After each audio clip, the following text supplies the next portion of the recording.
बंदी छोड़ सतगुरु रामपाल जी परमेश्वर जी की जय हो।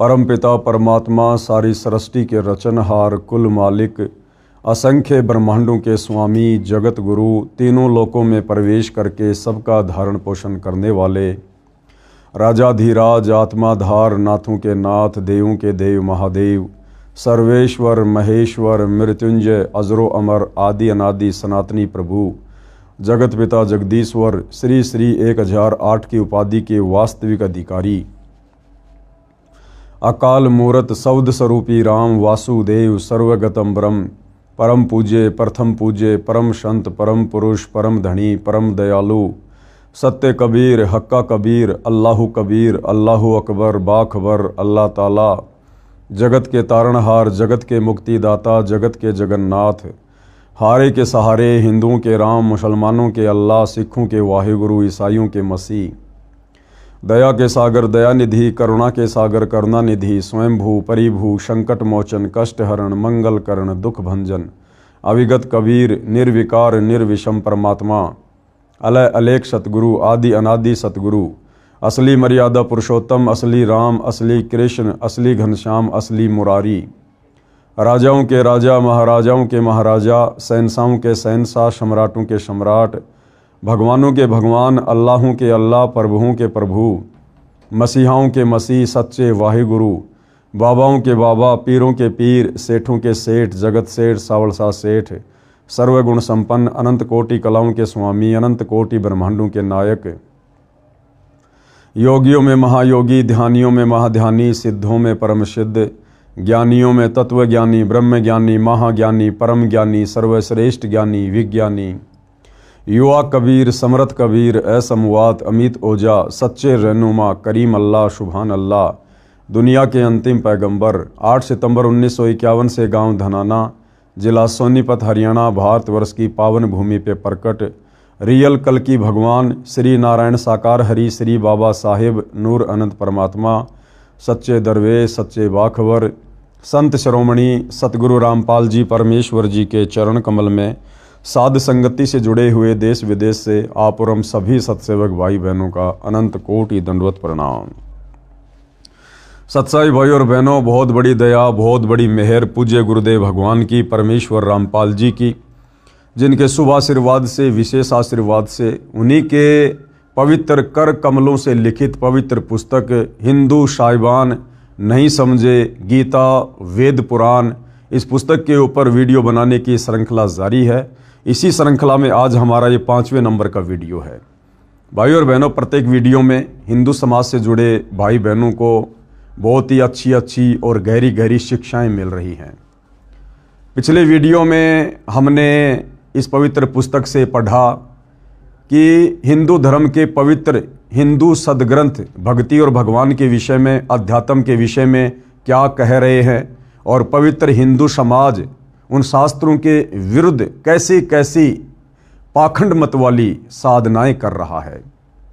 आज के इस वीडियो में हम देखेंगे कि पवित्र हिंदू ग्रंथ क्या कह रहे हैं और हिंदू धर्म के जो धर्म गुरु हैं वो उन धर्मशास्त्रों के विपरीत कैसे कैसे उनका अनुवाद कर रहे हैं, कैसी कैसी पाखंड मत वाली आदि अधूरी मनमानी साधना समाज में परोस रहे हैं। तो भाई और बहनों, पूज्य गुरुदेव जी के आशीर्वाद से हम आगे बढ़ते हैं।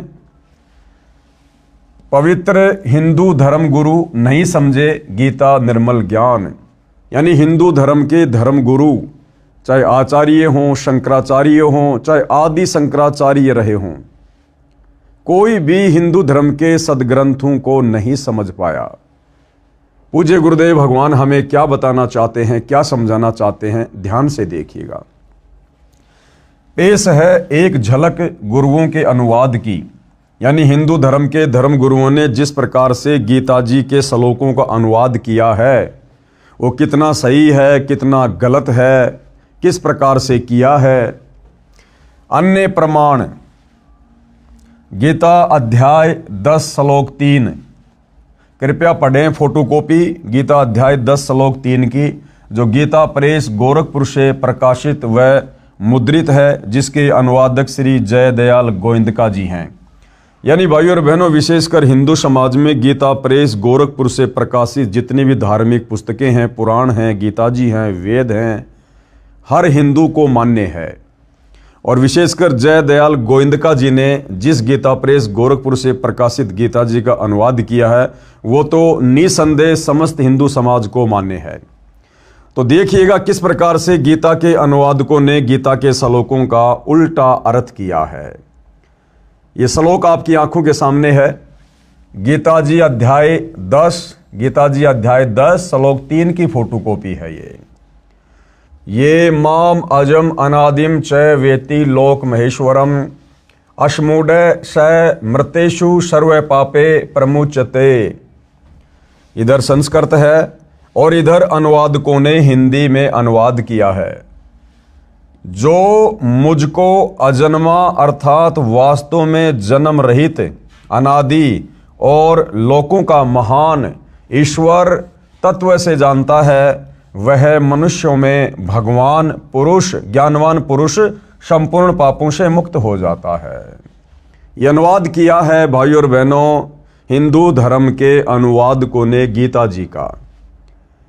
ये गीता अध्याय 10 श्लोक नंबर 3 की फोटोकॉपी है, जिसमें अनुवादक के द्वारा गीता ज्ञान देने वाले ब्रह्म को अजन्मा अनादि कभी न मरने वाला नाशवान भगवान कहकर संबोधित किया गया है।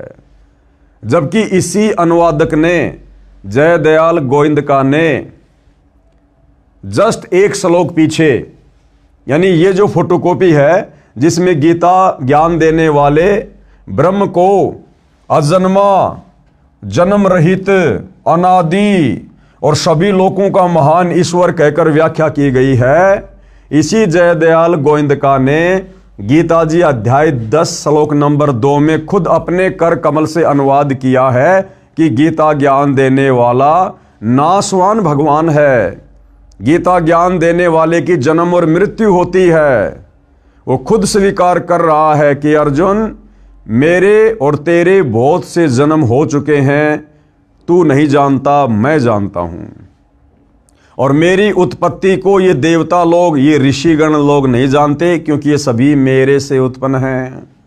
तो गीता अध्याय नंबर 10 के श्लोक नंबर 2 में तो जय दयाल गोविंदका जी ने, जिन्होंने गीता के श्लोकों का अनुवाद किया है, उन्होंने गीता ज्ञान देने वाले इस ब्रह्म को नाशवान साबित किया है। और जस्ट एक श्लोक आगे गीता अध्याय 10 श्लोक नंबर 3 आपकी आंखों के सामने है। उसी अनुवादक ने गीता ज्ञान देने वाले ब्रह्म को यहां पर अजन्मा, जिसका कभी जन्म नहीं होता, वास्तव में जन्म रहित, अनादि यानी जो सबसे पहले वाला है, और लोकों का महान ईश्वर इस प्रकार से संबोधित कर दिया। तो भाइयों और बहनों, इन गीता के ज्ञान देने वालों की बुद्धि काल में इस ब्रह्म ने स्लिप कर रखी है। तत्व ज्ञान के अभाव में ये लोग एक श्लोक पहले क्या लिख रहे हैं और अगले श्लोक में फिर बिल्कुल उल्टा अनुवाद कर रहे हैं, जिस कारण से पूरा हिंदू समाज बेचारा भ्रमित होकर बैठा है भक्ति और भगवान के नाम पर। ये श्लोक आपकी आंखों के सामने है। गीता ज्ञान देने वाले को, ब्रह्म को, ब्रह्मा विष्णु महेश के पिता को, दुर्गा के पति को यहां पर अजन्मा, वास्तव में जन्म रहित, अनादि और लोकों का महान ईश्वर जो इस प्रकार तत्व से जानता है, वह मनुष्यों में ज्ञानवान पुरुष संपूर्ण पापों से मुक्त हो जाता है। आगे देखिएगा, विशेष विवेचन अब पूज्य गुरुदेव भगवान बता रहे हैं कि भाई ध्यान दो, गीता अध्याय 10 श्लोक 3 का अनुवाद गलत किया है। जो अनुवाद अभी हमने पढ़ा है, पूज्य गुरुदेव भगवान कह रहे हैं कि गीता के श्लोकों का अनुवाद करने वालों ने इस श्लोक का अनुवाद गलत किया है, जिसमें लिखा है कि गीता ज्ञान देने वाले ने कहा, जो मुझको अजन्मा, अनादि और लोकों का महान ईश्वर तत्व से जानता है, वह मनुष्यों में ज्ञानवान पुरुष संपूर्ण पापों से मुक्त हो जाता है। अनुवाद समाप्त। महा आश्चर्य। अब क्या कह रहे हैं पूज्य गुरुदेव भगवान की पुण्यात्माओं, विचार करो। महा आश्चर्य कैसे? गीता अध्याय 10 श्लोक 2 में गीता ज्ञान दाता ने कहा है कि मेरी उत्पत्ति हुई है, गीता अध्याय 10 श्लोक 2 में तो खुद गीता का ज्ञान देने वाला भगवान ये ब्रह्म कह रहा है कि अर्जुन मेरी तो उत्पत्ति हुई है, यानी मेरा तो जन्म हुआ है, और जिसका जन्म होता है उसकी मृत्यु भी होती है। गीता अध्याय 10 श्लोक 2 में गीता ज्ञानदाता ने कहा है कि मेरी उत्पत्ति हुई है, जिसका अनुवाद भी इन्हीं अनुवादकों ने किया है। फिर श्लोक 3 में तुरंत ये कहे कि मैं अजन्मा हूं, यानी अध्याय 10 के श्लोक नंबर 2 में तो गीता ज्ञान देने वाला कह रहा है कि मेरी तो उत्पत्ति हुई है, मेरा तो जन्म हुआ है, मैं नाशवान हूं, और जस्ट अगले श्लोक में कहे कि मैं तो अजन्मा हूं, तो ये बात कैसे गले उतरेगी भाई। तो इन अनुवादकों ने भी जरा सा विचार नहीं किया भाई और बहनों, और जैसा इनकी बुद्धि ने काम किया उस हिसाब से गीता के श्लोकों को ना समझकर अपने बुद्धि स्तर से काल प्रेरणा से उनका अनुवाद करके समाज में पेश कर दिया, और भोले भाले समाज ने इस आधे अधूरे ज्ञान को स्वीकार भी कर लिया। ध्यान से पढ़िएगा, गीता अध्याय 10 श्लोक 2 में गीता ज्ञानदाता ने कहा है कि मेरी उत्पत्ति हुई है, जिसका अनुवाद भी इन्हीं अनुवादकों ने किया है। फिर श्लोक 3 में तुरंत ये कहे कि मैं अजन्मा हूं, तो ये मूर्खता कही जा सकती है। परंतु गीता ज्ञानदाता ऐसी गलती नहीं कर सकता। क्या कह रहे हैं गुरुदेव भगवान कि ये गलती गीता ज्ञानदाता की नहीं है, ये गलती अनुवादकों की है, जो गीता को अच्छे से समझ नहीं पाए और गीता के श्लोकों का गलत अनुवाद कर दिया। परंतु गीता ज्ञानदाता ऐसी गलती नहीं कर सकता। ये 21 ब्रह्मांडों का मालिक है। कौन? ये ब्रह्मा विष्णु महेश का पिता, दुर्गा का पति, ब्रह्म काल। परंतु ये नाशवान है। ये गलती अनुवादकों की है, जो अपनी बुद्धि से काम न लेकर लोक वेद को ही आधार बनाकर अर्थ करते हैं।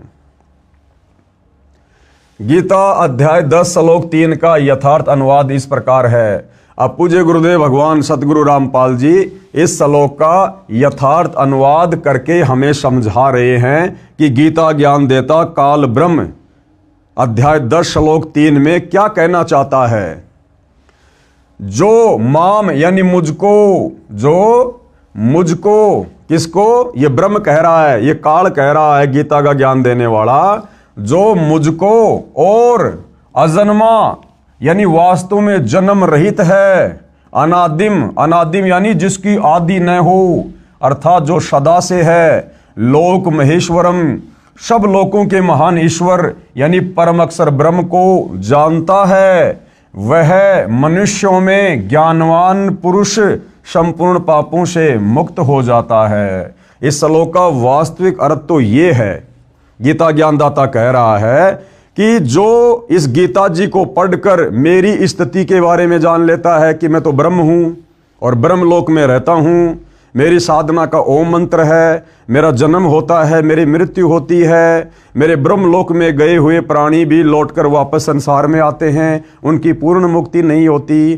तो कहते हैं जो मुझे जान जाता है और साथ में उस अनादि अजन्मा सभी लोकों के महान ईश्वर परम अक्षर ब्रह्म को जान जाता है, वो व्यक्ति संपूर्ण पापों से मुक्त हो जाता है, वो ज्ञानी पुरुष कहलाता है, और वो तत्वदर्शी संत की शरण में जाकर उस अजन्मा अनादि परम अक्षर ब्रह्म की भक्ति करके सदा सदा के लिए मुक्ति प्राप्त कर लेता है। इसका वास्तविक अर्थ तो ये है, जो माम यानी मुझको और अजम यानी अजन्मा यानी वास्तव में जन्म रहित, अनादिम, अनादिम का अर्थ है अनादि यानी जिसकी आदि न हो, अर्थात जो सदा से है, लोक महेश्वरम अर्थात सब लोकों के महान ईश्वर यानी परम अक्षर ब्रह्म को जानता है, वह मनुष्यों में अश्मूढ़ है यानी ज्ञानवान पुरुष, सर्व पाप यानी संपूर्ण पापों से मुक्त हो जाता है।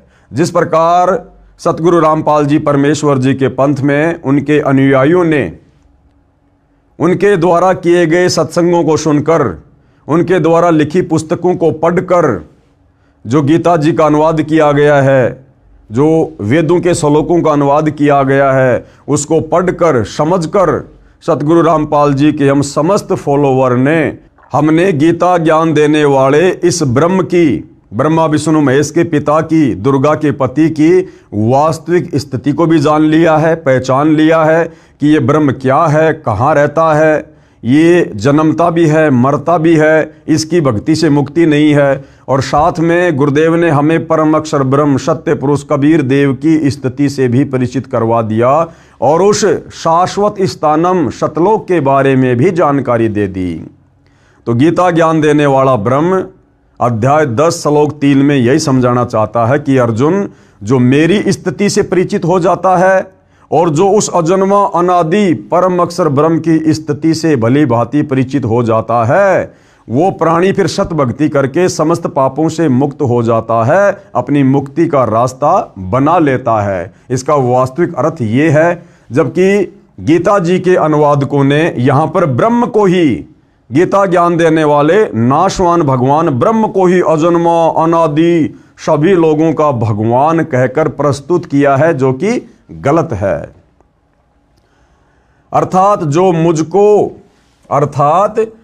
मुझको तथा अजन्मा को, अजन्मा कौन? जिसको कभी जन्म ही ना हुआ हो, जो स्वयंभू परमात्मा है, परम अक्षर ब्रह्म सत्य पुरुष कबीर देव, तथा अजन्मा को यानी परम अक्षर ब्रह्म को, जो वास्तव में जन्म रहित को, अनादि को यानी जो सदा से है, उस सब लोगों के महान ईश्वर यानी कुल के मालिक को तत्व से जानता है, वह मनुष्यों में ज्ञानवान पुरुष यानी तत्वदर्शी संत संपूर्ण पापों से मुक्त हो जाता है। आगे गुरुदेव कह रहे हैं ध्यान देने योग्य बातें। कौन सी बातें हैं जो ध्यान देने योग्य हैं? गीता का ज्ञान बोलने वाले ने इसी गीता अध्याय 10 श्लोक 2 में कहा है कि मेरी उत्पत्ति को यानी मेरे जन्म को, यानी जन्म को न देवता लोग जानते हैं न महर्षि जन ही जानते हैं, क्योंकि मैं सब प्रकार से देवताओं और महर्षियों का आदि कारण हूँ। यानी ये ब्रह्म कह रहा है कि मेरी उत्पत्ति को, मेरे जन्म को ये देवता लोग और ये महर्षि जन नहीं जानते, क्योंकि ये सब तो मेरे से उत्पन्न हुए हैं और बेटा कभी भी अपने बाप की उत्पत्ति नहीं बता सकता। भावार्थ है कि गीता ज्ञानदाता स्वयं स्वीकार करता है कि मेरी उत्पत्ति यानी जन्म हुआ है, परंतु जितने भी देवता हैं तथा महर्षि जन हैं वे मेरी उत्पत्ति को नहीं जानते, क्योंकि वे मेरे से उत्पन्न हुए हैं। पाठक जन विचार करें कि पिता की उत्पत्ति को बच्चे तो नहीं जानते, परंतु दादाजी तो जानता है। दादाजी कौन? ये परम अक्षर ब्रह्म सत्य पुरुष कबीर देव, जिसने सभी को उत्पन्न किया। उस दादाजी यानी ग्रैंडफादर ने इस गीता ज्ञानदाता काल ब्रह्म की उत्पत्ति बताई है, कबीर परमेश्वर जी ने। आप पढ़ेंगे इसी पुस्तक में अध्याय सृष्टि रचना में, आगे चल के हम इस पर भी विशेष तौर पर जो है ध्यान देंगे। मेरे यानी लेखक के, कौन? सतगुरु रामपाल जी के। मेरे गीता अध्याय 10 श्लोक 3 के अनुवाद का समर्थन गीता अध्याय 10 श्लोक 2 के साथ साथ गीता अध्याय 2 श्लोक 12, गीता अध्याय 4 श्लोक 5 में भी है, जिनमें गीता ज्ञान बताने वाले ने कहा है कि हे अर्जुन, तेरे और मेरे बहुत जन्म हो चुके हैं, उन सबको तू नहीं जानता, मैं जानता हूँ। गीता अध्याय 4 श्लोक 5। आगे, हे अर्जुन, मैं, तू और ये राजा लोग पहले भी जन्मे थे, आगे भी जन्मेंगे। गीता अध्याय 2 श्लोक 12, अर्थात ये सारे के सारे जन्म और मृत्यु में हैं। कृपया देखिए इसी पुस्तक के पेज नंबर 25 पर फोटोकॉपी गीता अध्याय 10 श्लोक 2, गीता अध्याय 4 श्लोक 5, गीता अध्याय 2 श्लोक 12 की, जिनके अनुवादक श्री जयदयाल गोविंदका जी ही हैं तथा प्रकाशक व मुद्रक भी गीता प्रेस गोरखपुरी है, जो दास ने आपको पहले इसी पुस्तक में जब वीडियो बन रहे थे उसमें आपको दिखाया था। गीता अध्याय 4 का श्लोक 5 में गीता बोलने वाले ने स्पष्ट कहा है कि हे परंतप अर्जुन, मेरे और तेरे बहुत जन्म हो चुके हैं, उन सबको तू नहीं जानता, मैं जानता हूँ। अर्थात गीता ज्ञान देने वाला नाशवान है, इसके भी जन्म और मृत्यु होती है। विवेचन, उपरोक्त तीनों श्लोकों से स्पष्ट हो गया है कि गीता ज्ञानदाता आपका श्री कृष्ण उर्फ श्री विष्णु नाशवान है। यानी आम हिंदू समाज गीता का ज्ञान देने वाला श्री कृष्ण जी को मानता है, तो श्री कृष्ण जी कहो चाहे श्री विष्णु जी कहो, क्योंकि विष्णु जी के अवतार श्री कृष्ण जी थे। तो हिंदू समाज इस बात पर विचार करे कि आप जिस गीता ज्ञान देने वाले को भगवान मानकर, अविनाशी मानकर पूज रहे थे, ये पवित्र गीता साबित कर रही है कि गीता ज्ञान देने वाला भगवान ये ब्रह्म अविनाशी नहीं है, ये तो जन्म और मृत्यु में है। और जिसकी स्वयं की जन्म और मृत्यु होती है, भला उसकी भक्ति करके साधक कभी भी अपना जन्म और मृत्यु का दीर्घ रोग नष्ट नहीं करवा सकता है। आपका श्री कृष्ण और श्री विष्णु नाशवान है, उसकी जन्म मृत्यु होती है। अन्य प्रमाण देखो जो स्पष्ट करते हैं कि हिंदू धर्मगुरु नहीं समझे गीता का निर्मल ज्ञान। अविनाशी परमात्मा गीता बोलने वाले से अन्य है। अब क्या स्पष्ट करने जा रहे हैं पूज्य गुरुदेव भगवान इसी पवित्र गीता जी से, जो कि हिंदुओं का सर्वमान्य ग्रंथ है, कि वो अविनाशी परमात्मा, अजन्मा अनादि परमात्मा, जिसने सारी सृष्टि को रचा है, परम अक्षर ब्रह्म, सत्य पुरुष, कबीर देव, वो अविनाशी परमात्मा गीता का ज्ञान देने वाले इस नाशवान ब्रह्म से अलग है। अविनाशी परमात्मा गीता बोलने वाले से अन्य है। प्रमाण, अविनाशी परमात्मा तो गीता ज्ञान दाता यानी आपके श्री कृष्ण जी उर्फ श्री विष्णु जी से अन्य है, जो सर्व प्राणियों की उत्पत्ति करता है, यानी जिससे ये जगत व्याप्त है। यानी जिस अविनाशी परमात्मा ने, परम अक्षर ब्रह्म ने सारी सृष्टि को रचा है, वो तो गीता का ज्ञान देने वाले इस ब्रह्म से अलग है, जो सबका धारण पोषण करने वाला है। गीता ज्ञानदाता ने अर्जुन को उसकी शरण में जाने के लिए कहा है, अध्याय 18 श्लोक नंबर 62 में, कि तू सर्वभाव से उस परमेश्वर की शरण में जा। गीता ज्ञानदाता ने अर्जुन को उसकी शरण में जाने के लिए कहा है कि यदि अर्जुन तू जन्म मरण तथा जरा यानी बुढ़ापा, वृद्धावस्था से पूर्ण रूप से छुटकारा चाहता है, शाश्वत स्थान यानी अमर लोक यानी सतलोक प्राप्त करना चाहता है, तथा परम शांति चाहता है, तो मेरे से अन्य उस परमेश्वर, कौन से परमेश्वर की? परम अक्षर ब्रह्म की शरण में जा, जो गीता अध्याय नंबर 15 श्लोक नंबर 17 में कहा कि उत्तम पुरुष है तू अन्य, यानी वो सर्वश्रेष्ठ परमात्मा तो वो तीसरे नंबर का है, जो सतलोक में रहता है। प्रमाण के लिए पेश है गीता अध्याय 2 श्लोक 17। प्रमाण के लिए पेश है गीता अध्याय 2 श्लोक 17, गीता अध्याय 15 श्लोक 17, गीता अध्याय 18 श्लोक 46, 61 तथा 62। गीता अध्याय 2 श्लोक 17 में, अब ये गीता अध्याय 2 श्लोक नंबर 17 में क्या कहा गया है? गीता ज्ञान दाता ने, यानी गीता का ज्ञान देने वाले इस ब्रह्म ने, नाशवान भगवान ने अपने से अन्य अविनाशी परमेश्वर के विषय में कहा है। अविनाशी परमेश्वर कौन? जो कभी भी जन्म और मृत्यु में नहीं आता, कि नाश रहित यानी अविनाशी तो उसको जान जिससे ये संपूर्ण जगत व्याप्त है, यानी जिसने सारी सृष्टि को रचा है। इस अविनाशी का विनाश करने में यानी उसको मारने में कोई भी समर्थ नहीं है।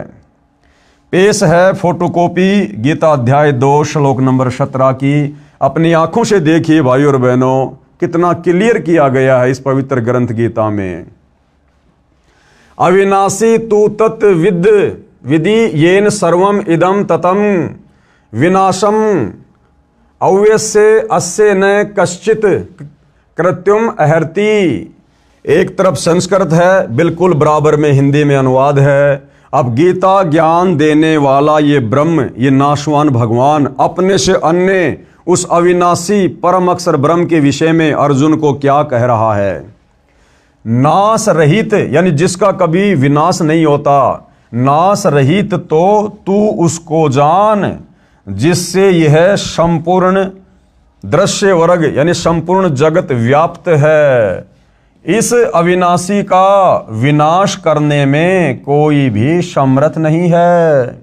अपने से अन्य भगवान को गीता का ज्ञान देने वाला ब्रह्म अविनाशी कह रहा है, अजन्मा कह रहा है कि उसका नाश करने में कोई भी समर्थ नहीं है। अर्थात ये गीता का ज्ञान देने वाला ब्रह्म स्वयं अविनाशी नहीं है, इसका नाश होता है, इसका जन्म होता है, इसकी मृत्यु होती है। ये सुप्रीम गॉड नहीं है गीता का ज्ञान देने वाला। यही प्रमाण गीता अध्याय 18 श्लोक 46 में भी है। इसमें भी गीता ज्ञान दाता ने यानी ब्रह्म ने अपने से अन्य परमेश्वर के विषय में कहा है, परम अक्षर ब्रह्म के विषय में, कि जिस परमेश्वर से संपूर्ण प्राणियों की उत्पत्ति हुई है और जिससे ये समस्त जगत व्याप्त है, उस परमेश्वर की अपने स्वाभाविक कर्मों द्वारा पूजा करके मनुष्य परम सिद्धि को प्राप्त हो जाता है। यहां भी गीता बोलने वाले ने अपने से अन्य परमेश्वर के विषय में कहा है। आगे देखिए भाई और बहनों, पेश है गीता अध्याय 18 श्लोक 46 की फोटोकॉपी। ये संस्कृत में श्लोक आप जी की आंखों के सामने है, पढ़ सकते हैं, देख सकते हैं। जिस परमेश्वर से संपूर्ण प्राणियों की उत्पत्ति हुई है, कौन कह रहा है? गीता का ज्ञान देने वाला ब्रह्म। ये काल ब्रह्म, ब्रह्मा विष्णु महेश का पिता, दुर्गा का पति, अर्जुन से साफ साफ कह रहा है अपने से अन्य उस परम अक्षर ब्रह्म की ओर, सर्वश्रेष्ठ परमात्मा की ओर संकेत करते हुए कि जिस परमेश्वर से संपूर्ण प्राणियों की उत्पत्ति हुई है और जिससे यह समस्त जगत व्याप्त है, उस परमेश्वर की अपने स्वाभाविक कर्मों द्वारा पूजा करके मनुष्य परम सिद्धि को प्राप्त हो जाता है। अब ये स्वाभाविक ये कर्म क्या है? जब हम सतगुरु रामपाल जी से उपदेश लेकर शास्त्र अनुकूल सत भक्ति ग्रहण करेंगे तो सतगुरु रामपाल जी परमेश्वर हमें जो भक्ति बताएंगे, उस भक्ति को हमने अपना कार्य करते करते, यानी जो किसान है अपनी किसानी कर रहा है, दुकानदार अपनी दुकानदारी कर रहा है, यानी कार्य करते करते हमने अपने गुरु के वचन और मर्यादाओं में रहकर उस भक्ति को सफल करना है, जिससे हमारी मुक्ति होगी। यही प्रमाण गीता अध्याय 15 श्लोक 17 में भी है। यानी गीता अध्याय 15 श्लोक नंबर 17 में भी गीता का ज्ञान देने वाला ये ब्रह्म क्या कह रहा है कि अविनाशी व सबका धारण पोषण करने वाला वह पुरुषोत्तम परमात्मा, तो पुरुषोत्तम यानी सभी पुरुषों में उत्तम, पुरुष यानी भगवान, और पुरुषोत्तम यानी सभी भगवानों में सर्वश्रेष्ठ भगवान, वह पुरुषोत्तम परमात्मा तो गीता ज्ञान देने वाले से अन्य ही बताया है। पेश है गीता अध्याय 15 श्लोक 17 की फोटोकॉपी। देखो भाई और बहनों, सौभाग्य है आपका, जो भी बात बोली जा रही है साथ में प्रमाण दिए जा रहे हैं ताकि किसी भी प्रकार की शंका भगत समाज को ना रहे। तो ये गीता अध्याय 15 श्लोक नंबर 17 की फोटोकॉपी है, जिसमें क्या कहा गया है? गीता ज्ञान देने वाला ब्रह्म, ब्रह्मा विष्णु महेश का पिता, दुर्गा का पति, ये ज्योति निरंजन क्या कह रहा है? उत्तम पुरुष है तू अन्य, यानी सर्वश्रेष्ठ परमात्मा तो अन्य ही है। परमात्मा इति उदारत है, जिसको वास्तव में परमात्मा कहा जा सकता है। ये लोकत्रयम अवश्य विभर्ति अवय ईश्वर। उत्तम पुरुष तो अन्य ही है, उत्तम यानी सर्वश्रेष्ठ, पुरुष यानी भगवान तो अन्य ही है। कौन कह रहा है? गीता का ज्ञान देने वाला, कि वो सर्वश्रेष्ठ भगवान उत्तम पुरुष तो मेरे से अन्य है, जो तीनों लोकों में प्रवेश करके और सबका धारण पोषण एवं अविनाशी परमेश्वर और परमात्मा इस प्रकार कहा गया है। क्लियर कर दिया गीता अध्याय 15 श्लोक नंबर 17 में गीता का ज्ञान देने वाले ब्रह्म ने कि अर्जुन, मैं सर्वश्रेष्ठ परमात्मा नहीं हूं, मैं अविनाशी परमात्मा नहीं हूं, मेरी तो जन्म और मृत्यु होती है, मेरी भक्ति से पूर्ण मुक्ति नहीं हो सकती है, मेरी भक्ति करने वाले प्राणी 84 लाख योनियों में जाकर कष्ट भोगने से नहीं बच सकते, मेरी भक्ति करने वाले साधक नरक भोगने से नहीं बच सकते। यदि तूने इन सभी दुखों से छुटकारा चाहिए, पूर्ण मुक्ति चाहिए, शाश्वत स्थानम सतलोक चाहिए, तो आपने मेरे से अन्य उस उत्तम पुरुष की भक्ति करनी पड़ेगी, परम अक्षर ब्रह्म की भक्ति करनी पड़ेगी, जिसकी जानकारी गीता अध्याय 4 श्लोक नंबर 34 में बताया कि तू तत्वदर्शी संत की खोज कर। तो भाई और बहनों, बड़े सौभाग्य से वो तत्वदर्शी संत वर्तमान में धरती पर सतगुरु रामपाल जी हैं, जिनके पास में संपूर्ण यथार्थ आध्यात्मिक ज्ञान है, पूर्ण मुक्ति का पूर्ण मार्ग है। गीता अध्याय 18 श्लोक 61 में भी, गीता अध्याय 18 श्लोक 61 में भी गीता ज्ञानदाता ने अपने से अन्य परमेश्वर के विषय में कहा है। 18वें अध्याय के 61वें श्लोक में भी गीता का ज्ञान देने वाले ब्रह्म ने, इस ज्योति निरंजन ने, काल ब्रह्म ने, दुर्गा के पति ने, ब्रह्मा विष्णु महेश के पिता ने अपने से अन्य उस सर्वश्रेष्ठ परमात्मा की ओर इशारा किया है।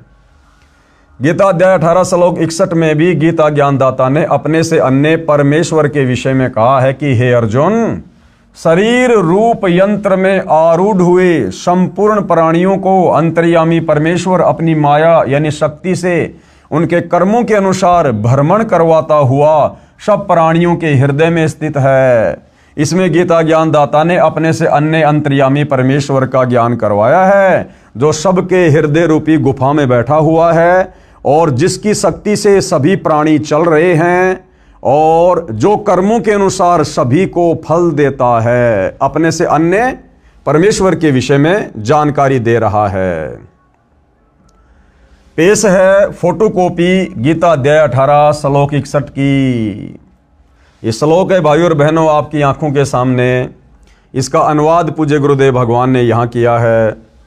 हे अर्जुन, शरीर रूप यंत्र में आरूढ़ हुए संपूर्ण प्राणियों को अंतर्यामी परमेश्वर अपनी माया से उनके कर्मों के अनुसार भ्रमण कराता हुआ सब प्राणियों के हृदय में स्थित है। ये अनुवाद सतगुरु रामपाल जी ने नहीं किया, ये अनुवाद गीता के अनुवादकों ने किया है, जय दयाल गोविंदका जी ने किया है।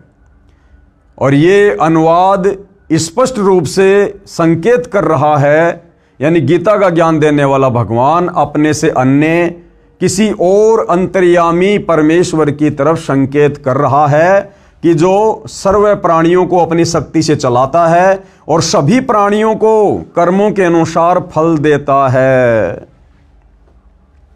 तो भाइयों और बहनों, जब तक हम गीता ज्ञानदाता से अन्य उस उत्तम पुरुष की शरण में नहीं जाएंगे, उसकी सतभक्ति नहीं करेंगे, तत्वदर्शी संत से लेकर आप और हमारी मुक्ति कभी नहीं हो सकती। हम कभी भी जन्म और मरण के झंझट से बाहर नहीं निकल सकते। अब पेश है प्रमाण, जिसमें गीता ज्ञानदाता ने गीता अध्याय 18 के श्लोक 62 में भी अपने से अन्य परमेश्वर की शरण में जाने की राय दी है। कहा है कि हे भारत, तू सब प्रकार से उस परमेश्वर की शरण में जा जिसके विषय में ऊपर कहा है। उस परमात्मा की कृपा से ही तू परम शांति को तथा सनातन परम धाम यानी अमर लोक सतलोक को प्राप्त होगा, यानी सतलोक का कभी भी विनाश नहीं होता। वह परमेश्वर कौन है, उसके विषय में गीता ज्ञान बोलने वाले ने गीता अध्याय 8 श्लोक 3 में बताया है कि वह परम अक्षर ब्रह्म है। क्या नाम है उसका? जिसकी शरण में जाने के बाद, जिसके सतलोक में जाने के बाद ये प्राणी फिर कभी जन्म और मृत्यु में नहीं आता, सदा सदा के लिए वहाँ पर सुख भोगता है। उस सतलोक में कोई दुख नहीं, कोई कष्ट नहीं, कोई लड़ाई झगड़ा नहीं, वहाँ कोई नरक नहीं है, 84 लाख योनियाँ नहीं हैं, वहाँ जीव की कभी मृत्यु नहीं होती है, वहाँ कभी बुढ़ापा नहीं है, वहाँ अखंड भंडारे हैं, सुख ही सुख हैं, सर्व वहाँ पर साधन मुफ्त में उपलब्ध हैं उस परम अक्षर ब्रह्म की रजा से, उसकी कृपा से। तो वहाँ जाने के बाद ही हमारे को परम शांति मिल सकती है, क्योंकि जब तक हम जन्मेंगे मरेंगे हम कभी भी परम शांति को प्राप्त नहीं हो सकते। जहाँ जन्म और मरण नहीं होगा वहीं जाकर हमें परम शांति मिलेगी, और वो परम शांति उस परम अक्षर ब्रह्म के सतलोक में है, सतलोक में। पेश है फोटोकॉपी गीता अध्याय 18 श्लोक 62 की। तम एवं शरणम गच्छ सर्वभावेन भारत, तत्प्रसादात् प्राम शांतिम स्थानम प्रापेसी शाश्वतम। हे भारत यानी हे अर्जुन, कौन कह रहा है? गीता का ज्ञान देने वाला भगवान। हे भारत, तू सब प्रकार से उस परमेश्वर की ही शरण में जा। सब प्रकार से यानी इस ब्रह्म की भक्ति भी छोड़ दे, देवी देवताओं की भक्ति भी छोड़ दे, ये दुनिया भर के पाखंड पूजा, ये कर्म कांड सब कुछ छोड़ दे। तुझे तत्वदर्शी संत जो शत भक्ति दे, जो मंत्र दे, जो धर्म यज्ञ की जानकारी दे, केवल तूने उसकी मर्यादा में रहकर उतना ही करना है, फिर तेरा मोक्ष निश्चित है। इसको कहते हैं सर्वभाव से, सब प्रकार से, तन मन धन से समर्पित होकर। हे भारत, सब प्रकार से उस परमेश्वर की ही शरण में जा, उस परमात्मा की कृपा से ही। अब देखो, गीता ज्ञान देने वाला अपने से अन्य किसी और परमात्मा की शरण में जाने के लिए कह रहा है। उस परमात्मा की कृपा से ही तू परम शांति को तथा सनातन परम धाम को, सनातन परम धाम यानी वो सबसे पहले वाला स्थान जो कभी भी विनाश में नहीं आता, जहां कभी कोई प्रलय नहीं होती, महाप्रलय नहीं होती है, जिसका कभी विनाश नहीं होता है। कहते हैं उस परमात्मा की कृपा से तू उस परम शांति को तथा सनातन परम धाम को प्राप्त होगा। तो भाइयों और बहनों, गीता जी बिल्कुल शब्दा शब्द क्लियर कर रही है कि गीता का ज्ञान देने वाला सर्वश्रेष्ठ परमात्मा नहीं है। गीता ज्ञान देने वाले की भक्ति करने से मुक्ति नहीं हो सकती है। पवित्र गीता जी के अनुवादकों की अज्ञानता का प्रमाण पेश है हिंदू धर्मगुरु साहिबानों की सरेआम अज्ञानता व शब्दों के अर्थों के अनर्थ का प्रमाण। यानी भाइयों और बहनों, तत्व ज्ञान के अभाव में गीता के अध्याय व श्लोकों का अनुवाद करने वाले अनुवादकों ने भी अपनी अज्ञानता पेश करने में कोई कमी नहीं छोड़ी है। गीता अध्याय 18 श्लोक 66। गीता जी के सब अनुवादकों ने गीता अध्याय 18 श्लोक 66 का गलत अनुवाद किया है। इस श्लोक 66 के मूल पाठ में वरज शब्द है। क्या शब्द है भाइयों और बहनों? ये वरज शब्द है, वरज, जिसका अर्थ आना किया है। गीता के सभी अनुवादकों ने गीता अध्याय 18 श्लोक नंबर 66 के श्लोक में वर्ज शब्द है, और वर्ज शब्द का असल में मतलब होता है जाना। जैसे अंग्रेजी में गो मानी जाना, इसी प्रकार ये संस्कृत का शब्द है वर्ज। वर्ज का मतलब होता जाना, लेकिन सभी गीता के अनुवादकों ने उस वर्ज का अर्थ किया है आना। जैसे गो का अर्थ कोई कर दे आना। ये सबसे बड़ी अज्ञानता है इन लोगों की। क्यों? क्योंकि इनकी नजरों में इस ब्रह्म से बढ़कर दूसरा कोई भगवान इनकी समझ में नहीं आया, तो इन्होंने अध्याय और श्लोक के इन शब्दों का अर्थ भी गलत कर दिया। गीता अध्याय 18 श्लोक 66 का अनुवाद गलत किया है।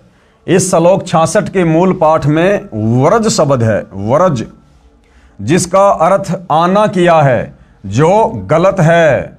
वरज का अर्थ जाना, चले जाना, प्रस्थान करना, एक स्थान से दूसरे स्थान पर जाना है।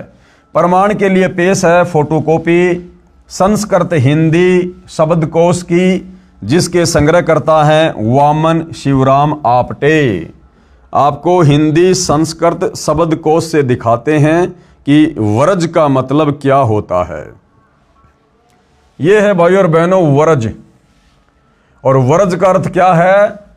जाना, चलना, प्रगति करना, पहुंचना, दर्शन करना, यानी आगे की ओर बढ़ना। ये वरज का रियल में अर्थ है, जाना।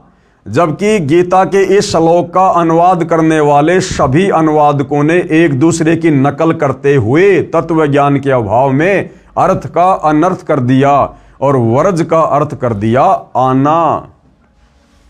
शब्दकोश से स्पष्ट हुआ कि वरज माने जाना है। अन्य प्रमाण एस्कॉन के संस्थापक श्री प्रभुपाद जी महाराज द्वारा अनुवादित श्रीमद् भगवद गीता के अध्याय 18 श्लोक 66 के अनुवाद से पहले शब्दों के अर्थ लिखे हैं। उनमें तो वर्ज का अर्थ जाओ ठीक लिखा है, परंतु श्लोक 66 के अनुवाद में आओ गलत किया है। ये एस्कॉन के संस्थापक श्री प्रभुपाद जी जो भगवान को प्यारे हो चुके हैं, इन्होंने भी गीता का अनुवाद किया और गीता के इस श्लोक का 18वें अध्याय के 66वें श्लोक का अर्थ करते हुए उन्होंने शब्दकोश में तो लिख दिया वर्ज मतलब जाना, और जब 66वें श्लोक का अर्थ किया तो वहां कर दिया वर्ज का मतलब आना, बिल्कुल उल्टा। देखिएगा, स्वामी प्रभुपाद जी की गीता अनुवाद में गलती प्रमाण के लिए पेश है फोटोकॉपी गीता अध्याय 18 श्लोक 66 की, जिसके अनुवादक हैं स्वामी प्रभुपाद जी तथा भक्ति वेदांत बुक ट्रस्ट द्वारा प्रकाशित है। ये एस्कॉन के संस्थापक श्री प्रभुपाद जी द्वारा अनुवाद की गई गीता है, जो आपको आजकल 200-200 रुपये में, 300-300 रुपये में एस्कॉन वाले आपको बेचते हुए मिल जाएंगे। श्लोक क्या है? सर्व धर्मान परित्यज्य माम एकम शरणम व्रज अहम तवा सर्व पापे भी मोक्ष्यामि मा शुच। यहां पर ये वर्ज शब्द है, वर्ज, वर्ज ये लिखा हुआ वर्ज शब्द है। सर्व धर्मान परित्यज्य माम एकम शरणम व्रज। अब देखो, सर्वधर्मान यानी समस्त प्रकार के धर्म, परित्यज्य यानी त्याग कर, माम यानी मेरी, एकम यानी एकमात्र, शरणम यानी शरण में, व्रज मानी जाओ, व्रज मानी जाओ। अब देखो भाई और बहनों, शब्दों के जो अर्थ किए हैं उनमें तो व्रज का अर्थ लिख दिया जाओ, और जब इसका अनुवाद करेगा वहां पर लिख दिया आ जाओ। समस्त प्रकार के धर्मों का परित्याग करो और मेरी शरण में आओ। ये देखो, यहां तो व्रज का अर्थ कर दिया जाओ, बिल्कुल सही है, और श्लोक का अर्थ करते हुए व्रज का अर्थ कर दिया आओ। क्योंकि भाई और बहनों, इन समस्त गीता अनुवादकों की नजर में गीता ज्ञान देने वाले ब्रह्म से ऊपर दूसरा कोई भगवान इनको दिखाई नहीं दिया। तत्व ज्ञान के अभाव में इनकी ज्ञान वाली आंखें सर्वदा बंद पड़ी हुई थी, बंद। आगे चलिए भाई और बहनों, इस फोटोकॉपी में स्पष्ट है कि ऊपर शब्दों के अर्थ में तो व्रज का अर्थ जाना यानी जाओ ठीक किया है, परंतु अनुवाद में आना यानी आओ कर दिया, जिससे गीता के सब ज्ञान का अज्ञान बना दिया। कारण यही रहा कि इन गुरुजनों को श्री कृष्ण से आगे का ज्ञान ही नहीं है, इनको अपने सदग्रंथों का भी ज्ञान नहीं है, इसलिए लिख दिया कि मेरी शरण में आ जा। यानी इन अनुवादकों ने देखा कि भैया गीता अध्याय नंबर 18 श्लोक नंबर 66 कि सर्वधर्मान परित्यज्य माम एकम शरणम व्रज अहम तवा सर्व पापे भी मोक्ष्यामि मा शुच। इन्होंने देखा कि भगवान अपने से अन्य और किसकी शरण में जाने के लिए कह रहे हैं? व्रज यानी जाना, कि हे अर्जुन, तू सब प्रकार से मेरे निमित्त, मेरे लेवल की जितनी भी पूजा भक्ति साधना जप तप की कमाई है वो मुझे समर्पित कर दे, और तू उस एकमात्र अद्वितीय परमात्मा की शरण में जा, मैं तुझे सब प्रकार के पापों से बंधनों से मुक्त कर दूंगा। इसका रियल अर्थ तो है ये।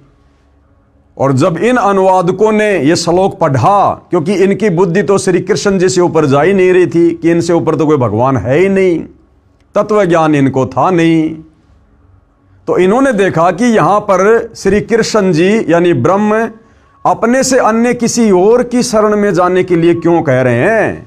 इनसे ऊपर और कौन भगवान है? तो इनकी समझ में भाई और बहनों गीता के श्लोक नहीं आए, तो इन्होंने व्रज का मतलब कर दिया वापस आना, क्योंकि ये श्री कृष्ण जी से ऊपर किसी और को भगवान नहीं मानते थे, तो इन्होंने अर्थों का अनर्थ कर दिया। अब बताओ, जब हमारे गीता अनुवादकों को ही गीता जी का ज्ञान नहीं, तत्व ज्ञान नहीं, शास्त्रों का ज्ञान नहीं, सर्वश्रेष्ठ परमात्मा की जानकारी नहीं, जबकि यही गीता जी और यही गीता का ज्ञान देने वाला ब्रह्म चीख चीख कर कह रहा है, अध्याय 2 श्लोक नंबर 17 कि मेरे से अन्य वो सर्वश्रेष्ठ परमात्मा है जो अजन्मा है, अनादि है, सभी लोगों को जिसने बनाया है, तू सर्वभाव से उसकी शरण में जा। लेकिन ये गीता के अनुवादक वहां तक नहीं पहुंच पाए, तत्वदर्शी संत की शरण के अभाव में, और इन्होंने श्लोकों के अर्थों का भी अनर्थ कर दिया। इनको अपने सदग्रंथों का भी ज्ञान नहीं है, इसलिए लिख दिया कि मेरी शरण में आ जा। गीता अध्याय 18 श्लोक 62 में गच्छ शब्द है, जिसका अर्थ भी जाना है, वहां ठीक कर दिया। जब श्लोक 62 में गीता ज्ञानदाता अपने से अन्य उस परमेश्वर यानी तत्व ब्रह्म यानी परम अक्षर ब्रह्म की शरण में जाने को कह रहा है, श्लोक 66 में अपनी शरण में आने को नहीं कहा, क्योंकि गीता अध्याय 2 श्लोक 7 में अर्जुन ने कहा कि मैं आपकी शरण हूं, यानी अर्जुन शरण में तो पहले से ही था। फिर यह कहना कि मेरी शरण में आ जा, न्याय संगत भी नहीं है। यह अध्यात्म ज्ञान का टोटा है हमारे इन धर्म गुरुओं का, जिनको हम विद्वान माना करते थे और भक्ति के सर्वश्रेष्ठ मार्गदर्शक माना करते थे। इन लोगों को तो अब पता चला सतगुरु रामपाल जी के ज्ञान से कि इन हमारे अनुवादकों को, धर्म गुरुओं को तो भक्ति मार्ग की ABCD का भी पता नहीं था। पेश है लेखक द्वारा किया इस श्लोक का यथार्थ अनुवाद। लेखक कौन? सतगुरु रामपाल जी ने अब गीता अध्याय 18 श्लोक 66 का यथार्थ सही अनुवाद किया है, जो इस प्रकार है। सर्वधर्मान परित्यज्य माम एकम शरणम व्रज। सर्वधर्मान परित्यज्य माम कौन कह रहा है? ये गीता ज्ञान देने वाला ब्रह्म अर्जुन से कह रहा है कि अर्जुन, मेरे लेवल की जो साधना है, ओम नाम की जो कमाई है और जो भी धर्म कर्म की कमाई है, वो तू मुझे समर्पित कर दे। सर्वधर्मान परित्यज्य माम और एकम शरणम व्रज। एकम यानी अद्वितीय, जिसके समान कोई दूसरा ना हो, वो परम अक्षर ब्रह्म। एकम शरणम व्रज, उस एक अद्वितीय परमात्मा की शरण में जा। व्रज यानी जा। अहम तवा सर्व पापे भे मोक्षयामी माशुच। मैं तुझे सब प्रकार के पाप कर्मों से मुक्त कर दूंगा, यानी मैं तुझे फ्री कर दूंगा। इसका रियल अर्थ तो ये है। अनुवाद, गीता ज्ञान देने वाले ने कहा है कि सर्वधर्मान माम, यानी मेरे स्तर के जितने भी धार्मिक कर्म हैं, उन सबको मुझ में परित्यज्य यानी त्याग कर, एकम यानी उस एक सर्वशक्तिमान परम अक्षर ब्रह्म की शरणम यानी शरण में, व्रज यानी जा। व्रज यानी जा। अहम यानी मैं, तवा यानी तेरे को, सर्व पापे भे यानी सब पापों से, मोक्षयामी यानी मुक्त कर दूंगा, मां शुच यानी शोक ना कर, तू दुख ना मान, परेशान ना हो, चिंता ना कर। मेरे लेवल की भक्ति साधना, ओम नाम की कमाई मुझ में समर्पित कर दे, मेरे को संकल्प कर दे। मैं तुझे 21 ब्रह्मांड से मुक्त कर दूंगा, जन्म मरण से मुक्त कर दूंगा। और उस परम अक्षर ब्रह्म की शरण में जा और उसके द्वारा बताई गई सत साधना कर और भाई अपना मोक्ष करवा। विशेष इस श्लोक में एकम एक शब्द है, इसका अर्थ एक यानी अद्वितीय परमेश्वर है। एकम यानी अद्वितीय, जिसके समान कोई दूसरा ना हो। गीता अध्याय 13 श्लोक 30 में भी एकस्त शब्द है, जिसका अर्थ है उस एक परमात्मा में स्थित किया है, जो गीता ज्ञानदाता से अन्य है। गीता अध्याय 13 श्लोक 27, 28 तथा 30 में भी गीता ज्ञान देने वाले काल ब्रह्म ने अपने से अन्य परमेश्वर की जानकारी दी है। कहा है कि गीता अध्याय 13 श्लोक 27, ये गीता अध्याय 13 श्लोक 27, इसमें गीता का ज्ञान देने वाला ये ब्रह्म क्या कह रहा है? जो साधक नष्ट होते हुए सब प्राणियों में परमेश्वर यानी परम अक्षर ब्रह्म को अविनाशी तथा समभाव से देखता है, वह परमेश्वर को सही रूप में देखता है, यानी वह उस परमेश्वर को ठीक से समझा है। गीता अध्याय 13 श्लोक 28 में कहा है कि क्योंकि जो साधक सर्वत्र यानी सब स्थान पर समान भाव से स्थित परमेश्वर को समान देखता हुआ अपने द्वारा अपने को नष्ट नहीं करता, यानी सत्य भाव से उस गीता ज्ञानदाता काल ब्रह्म से अन्य परम अक्षर ब्रह्म को जानकर उसी की भक्ति करके गीता ज्ञान देने वाले काल ब्रह्म से मिलने वाली गति यानी मोक्ष जो गीता अध्याय 8 श्लोक 13 में बताई है, उससे अन्य परम गति को यानी प्राप्त होता है। यही प्रसंग गीता अध्याय 13 श्लोक 30 में चला है।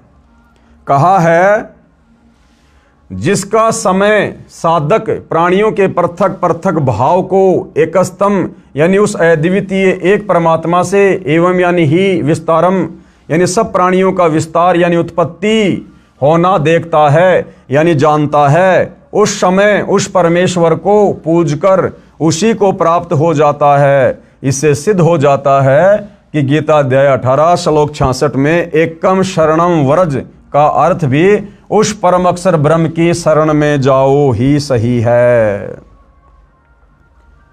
पेश है गीता अध्याय 18 श्लोक 66 की अन्य अनुवादकों की फोटो कॉपियां, यानी एकमात्र सतगुरु रामपाल जी के अलावा जितने भी अनुवादकों ने गीता का अनुवाद किया है, सब ने एक दूसरे की नकल कर ली, कॉपी कर ली और वर्ज का अर्थ जो जाना होता है सब ने आना लिख दिया। पेश है गीता अध्याय 18 श्लोक 66 की अन्य अनुवादकों की फोटो कॉपियां। श्री राम सुखदास की गीता अनुवाद में गलती। अब देखो भाई और बहनों, ये बड़े बड़े नाम उजागर हो रहे हैं, बड़े बड़े नाम जो कि नामचीन हैं, जिनके अनुवाद पर किसी को कोई संदेह नहीं था। अब देखो इन्होंने कैसी कैसी गलतियां कर रखी है। पेश है गीता अध्याय 18 श्लोक 66 की फोटोकॉपी श्री राम सुखदास जी महाराज के अनुवाद की। ये गीता प्रबोधनी मोटा टाइप स्वामी राम सुखदास प्रकाशक एवं मुद्रक गीता प्रेस गोरखपुर। ये देखिएगा अध्याय 18 श्लोक 66 सर्वधर्मान परित्यज्य माम एकम शरणम व्रज अहम तवा सर्व पापे भे मोक्षयामि मा शुच। संपूर्ण धर्मों का आश्रय छोड़कर तू केवल मेरी शरण में आ जा। व्रज का अर्थ क्या कर दिया? आ जा, जबकि व्रज का अर्थ क्या करना था? चला जा। मैं तुझे संपूर्ण पापों से मुक्त कर दूंगा, चिंता मत कर। यानी श्री राम सुखदास जी ने भी गीता जी का यथार्थ अनुवाद नहीं किया। आगे बढ़ते हैं भाई और बहनों। श्री ज्ञानानंद जी महाराज की गीता अनुवाद में गलती।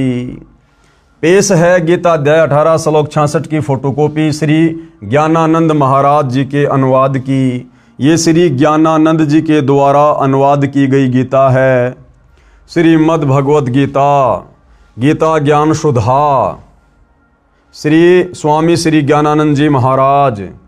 ये रहा अध्याय 18 श्लोक 66 सर्वधर्मान परित्यज्य माम एकम शरणम। ये व्रज शब्द है, व्रज व्रज। अहम तवा सर्व पापे भे मोक्षयामि मा शुच। संपूर्ण धर्मों का आश्रय छोड़कर तू केवल मेरी शरण में आ जा। इन्होंने भी क्या कर रखा है? आ जा, जबकि ये करना चाहिए था जा। यानी श्री ज्ञानानंद जी ने भी गीता जी का यथार्थ अनुवाद नहीं किया। आगे बढ़िए भाई और बहनों। श्री सुधांशु जी महाराज की गीता अनुवाद में गलती। पेश है गीता अध्याय 18 श्लोक 66 की फोटोकॉपी श्री सुधांशु जी महाराज के अनुवाद की। ये श्री सुधांशु जी के कर कमल से अनुवाद की गई गीता है। श्रीमद् भगवत गीता, गीतामृत प्रवचन परम पूज्य श्री सुधांशु जी महाराज। अध्याय 18 श्लोक 66 सर्वधर्मान परित्यज्य माम एकम शरणम व्रज। ये व्रज शब्द है। और क्या अनुवाद किया है? सभी धर्मों को छोड़कर तू मेरी शरण में आ जा। ये देखिए, आ और जा, आ जा। यानी श्री सुधांशु जी ने भी गीता जी का गलत अर्थ किया है। अध्याय 18 श्लोक नंबर 62 का। अब देखिए भाई और बहनों, श्री आसाराम जी महाराज की गीता अनुवाद में गलती। पेश है गीता अध्याय 18 श्लोक 66 की फोटोकॉपी श्री आसाराम जी महाराज के अनुवाद की। श्रीमद् भगवद गीता महात्म्य श्लोक अनुवाद महिला उत्थान ट्रस्ट संत श्री आसाराम जी आश्रम। अध्याय 18 श्लोक 66। सर्वधर्मान परित्यज्य माम एकम शरणम व्रज, ये व्रज शब्द है। और अनुवाद क्या किया है? संपूर्ण धर्मों को अर्थात संपूर्ण कर्तव्यों को मुझ में त्याग कर तू केवल एक मुझ सर्वशक्तिमान सर्वाधार परमेश्वर की शरण में आ जा। अरे वो तो पहले से ना उसकी शरण में है, वो तो अपने से अन्य किसी और सर्वश्रेष्ठ परम अक्षर ब्रह्म की शरण में जाने के लिए कह रहा है। लेकिन सब ने एक दूसरे की अनुवाद करते समय नकल कर रखी है। तो श्री आसाराम जी के द्वारा किया गया अनुवाद भी गलत है, रॉन्ग है। श्री अड़गड़ानंद जी महाराज की गीता अनुवाद में गलती। भाई और बहनों, इनके तो नाम से साबित हो जाता है कि श्री अड़गड़ानंद जी महाराज ने तो गीता के अध्याय 18 श्लोक 66 का अनुवाद करते समय अपना अड़ंगा अड़ाना ही अड़ाना था। पेश है गीता अध्याय 18 श्लोक 66 की फोटोकॉपी श्री अड़गड़ानंद जी महाराज के अनुवाद की। श्रीमद् भगवद गीता यथार्थ गीता मानव धर्मशास्त्र कहाँ से प्रकाशित है? आपकी आंखों के सामने है। अध्याय 18 श्लोक 66। सर्वधर्मान परित्यज्य माम एकम शरणम व्रज, ये व्रज शब्द है। क्या अर्थ किया है?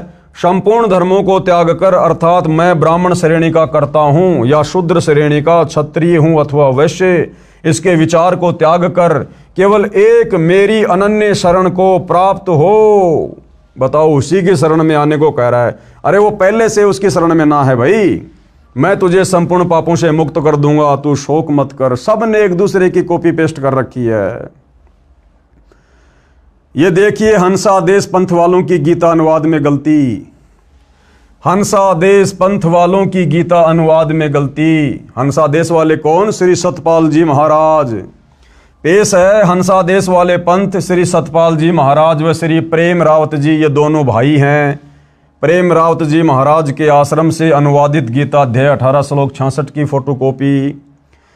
श्रीमद् भगवद गीता मानव उत्थान सेवा समिति पंजाबी बाग नई दिल्ली अध्याय 18 श्लोक 66। सर्वधर्मान परित्यज्य माम एकम शरणम व्रज, ये व्रज शब्द है। और क्या अनुवाद किया है? सर्वधर्मों के कर्मों को छोड़कर केवल मेरी ही शरण में आ जा, जबकि करना चाहिए था चला जा भाई, अपना पीछा छुटवा ले, परम अक्षर ब्रह्म की शरण में चला जा। लेकिन सब ने कॉपी पेस्ट कर रखा है।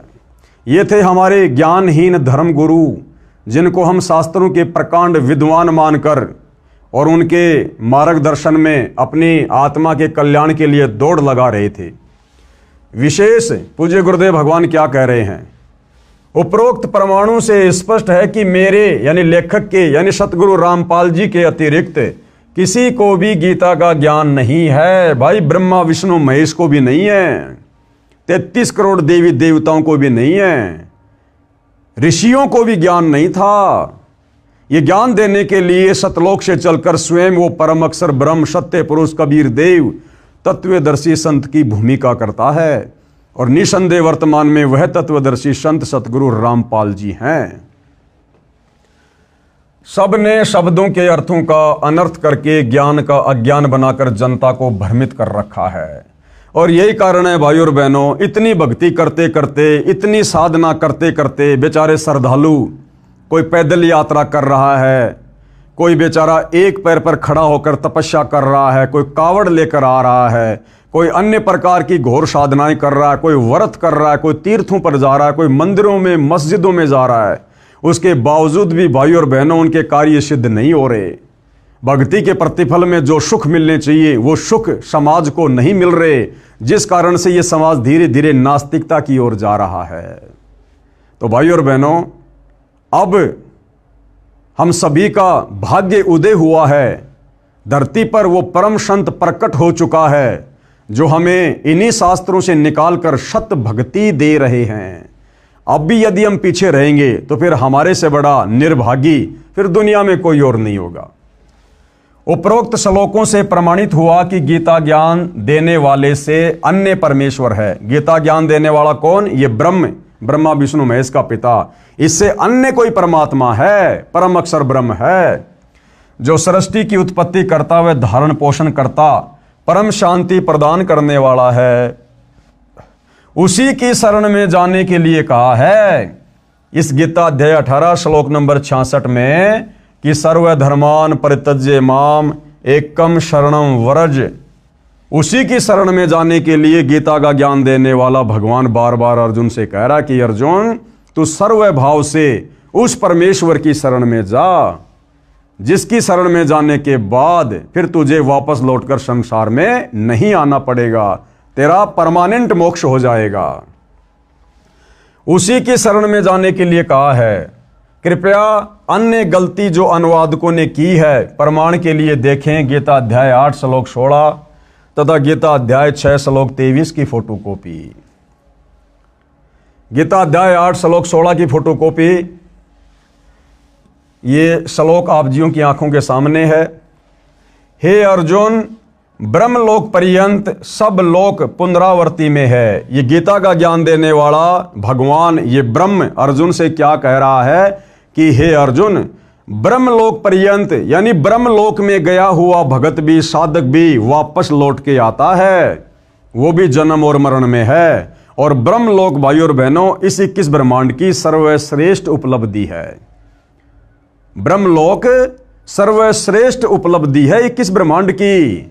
ब्रह्मलोक में वही साधक जा सकता है जो हर प्रकार से नियम मर्यादाओं में रहकर इस ब्रह्म के ओम नाम का जाप करता है अंतिम श्वास तक। और गीता अध्याय 8 श्लोक नंबर 16 में ये ब्रह्म, ये काल स्वयं कह रहा है कि हे अर्जुन, ब्रह्मलोक पर्यंत सब लोग पुनरावर्ती में है यानी आवागमन में है, जन्म और मरण के चक्कर में है। परंतु हे कुंती पुत्र, मुझको प्राप्त होकर पुनर्जन्म नहीं होता। ये हमारे अनुवादकों ने गलत अर्थ कर दिया कि हे अर्जुन, मुझ ब्रह्म को प्राप्त होकर फिर पुनर्जन्म नहीं होता, जबकि ये ब्रह्म तो कई बार अध्याय 12 श्लोक 2, अध्याय 2 श्लोक 10, अध्याय 4 श्लोक 5 और 9 में कह चुका है कि अर्जुन, मेरी उत्पत्ति को ये देवता नहीं जानते। हे अर्जुन, तेरे और मेरे बहुत से जन्म हो चुके हैं, तू नहीं जानता, मैं जानता हूं। फिर यहां पर गीता ज्ञान देने वाला ये क्यों कहेगा कि मुझको प्राप्त होकर पुनर्जन्म नहीं होता, जबकि ये खुद ही जन्म और मृत्यु में है?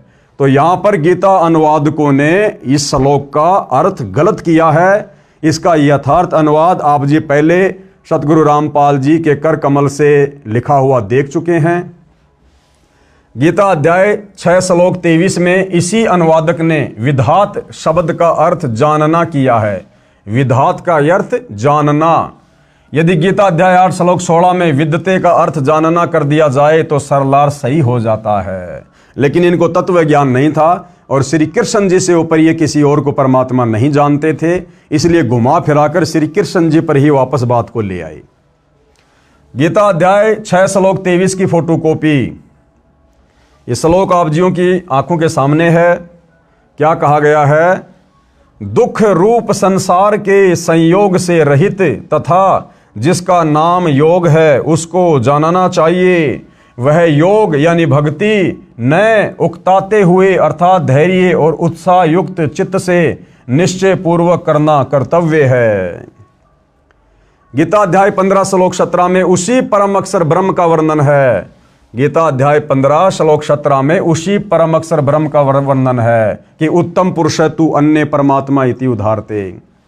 गीता ज्ञानदाता ने कहा है उत्तम पुरुष तू अन्य यानी पुरुषोत्तम यानी सर्वश्रेष्ठ प्रभु तो मेरे से अन्य ही है। जो परमात्मा इति उदाहरते यानी परमात्मा इस प्रकार कहा गया है, ये यानी जो लोकत्रयम यानी तीनों लोक में आविश्य यानी प्रवेश करके विभर्ति यानी सबका धारण पोषण करता है तथा अव्यय यानी अविनाशी ईश्वर यानी वो परमेश्वर है। ध्यान रहे गीता अध्याय 8 श्लोक 8, 9, 10, 20 व 23 में तथा गीता अध्याय 18 श्लोक 61, 62 तथा 66 में भी इसी परम अक्षर ब्रह्म की महिमा है।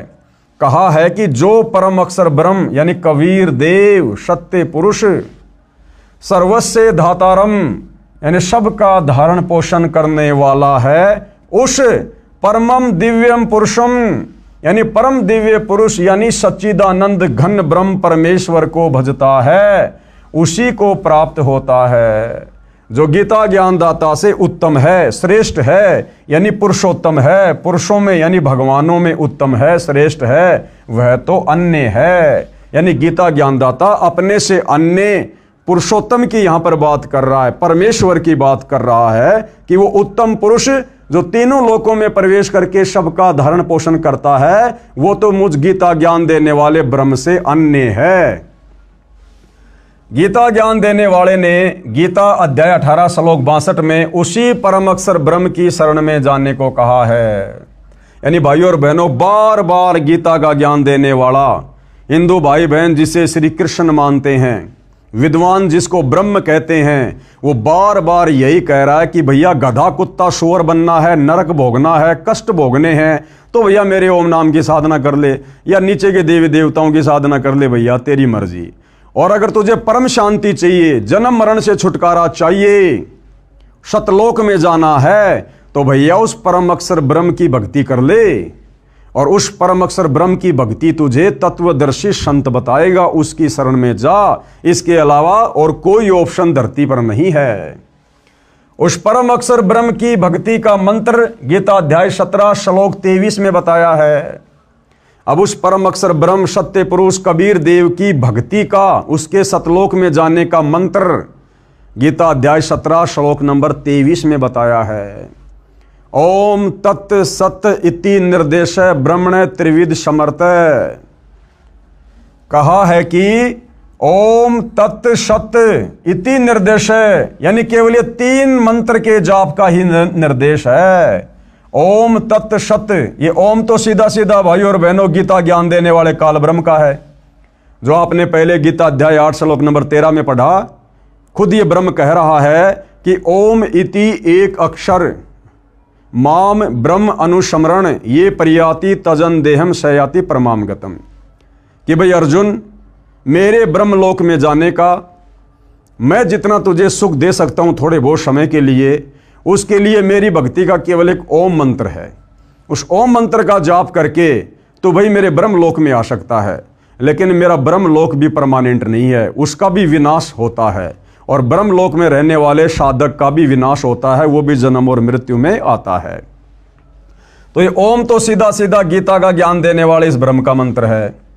ये तत् और सत, ये उस परम अक्षर ब्रह्म का मंत्र है, सतलोक जाने का मंत्र है।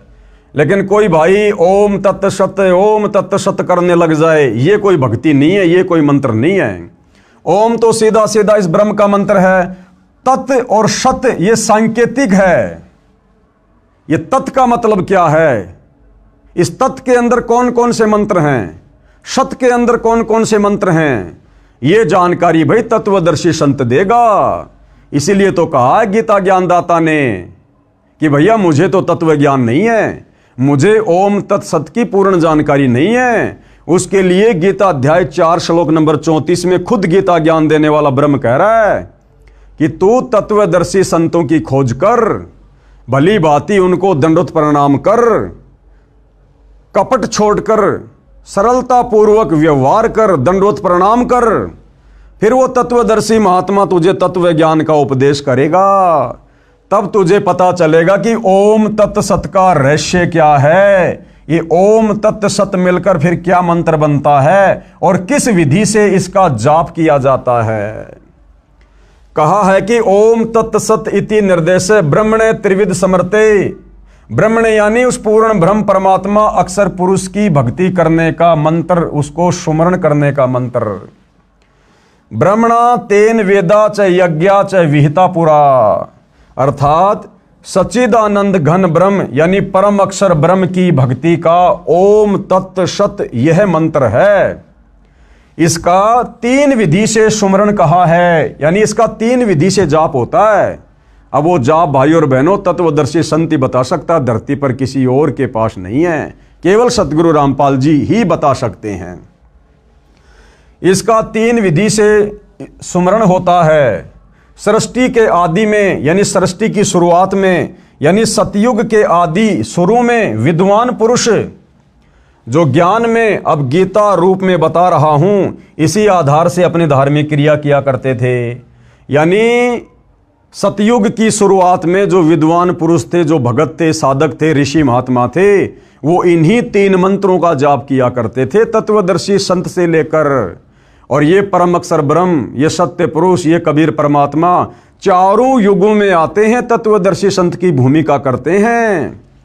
कबीर परमात्मा जी अपनी वाणी में कहते हैं, सतयुग में सत सुकृत कह टेरा, और त्रेता नाम मुनिंदर मेरा, द्वापर में करुणा में कहाया, कलयुग में नाम कबीर धराया। कबीर जी कहते हैं कि मैं सतयुग में आता हूं इन्हीं 3 मंत्रों का रहस्य बताने, तत्वदर्शी संत बनकर। उस समय सतयुग में मेरा नाम होता है सत सुकृत ऋषि। सतयुग में सत सुकृत कह टेरा, यानी सत सुकृत ऋषि के नाम से जाना जाता हूं। और त्रेता नाम मुनिंदर मेरा, और फिर मैं त्रेता में आता हूं तत्वदर्शी संत बनकर, सबको ज्ञान समझाता हूं, इन्हीं 3 मंत्रों का ओम तत्सत का रहस्य बताता हूं। तो त्रेता युग में परमात्मा कह रहे हैं मेरा नाम रहता है मुनिंदर ऋषि, और द्वापर में फिर तत्वदर्शी संत बनकर आता हूं, इसी ज्ञान का प्रचार करता हूं, इन्हीं 3 मंत्रों का ओम तत्सत का रहस्य उजागर करता हूं। उस समय मेरा नाम रहता है करुणा में, और कलयुग में नाम कबीर धराया। और 650 साल पहले बनारस के काशी में स्वयं कबीर परमात्मा जी आए थे, और उन्होंने यही सारा ज्ञान अपने 64 लाख भक्तों को दिया था।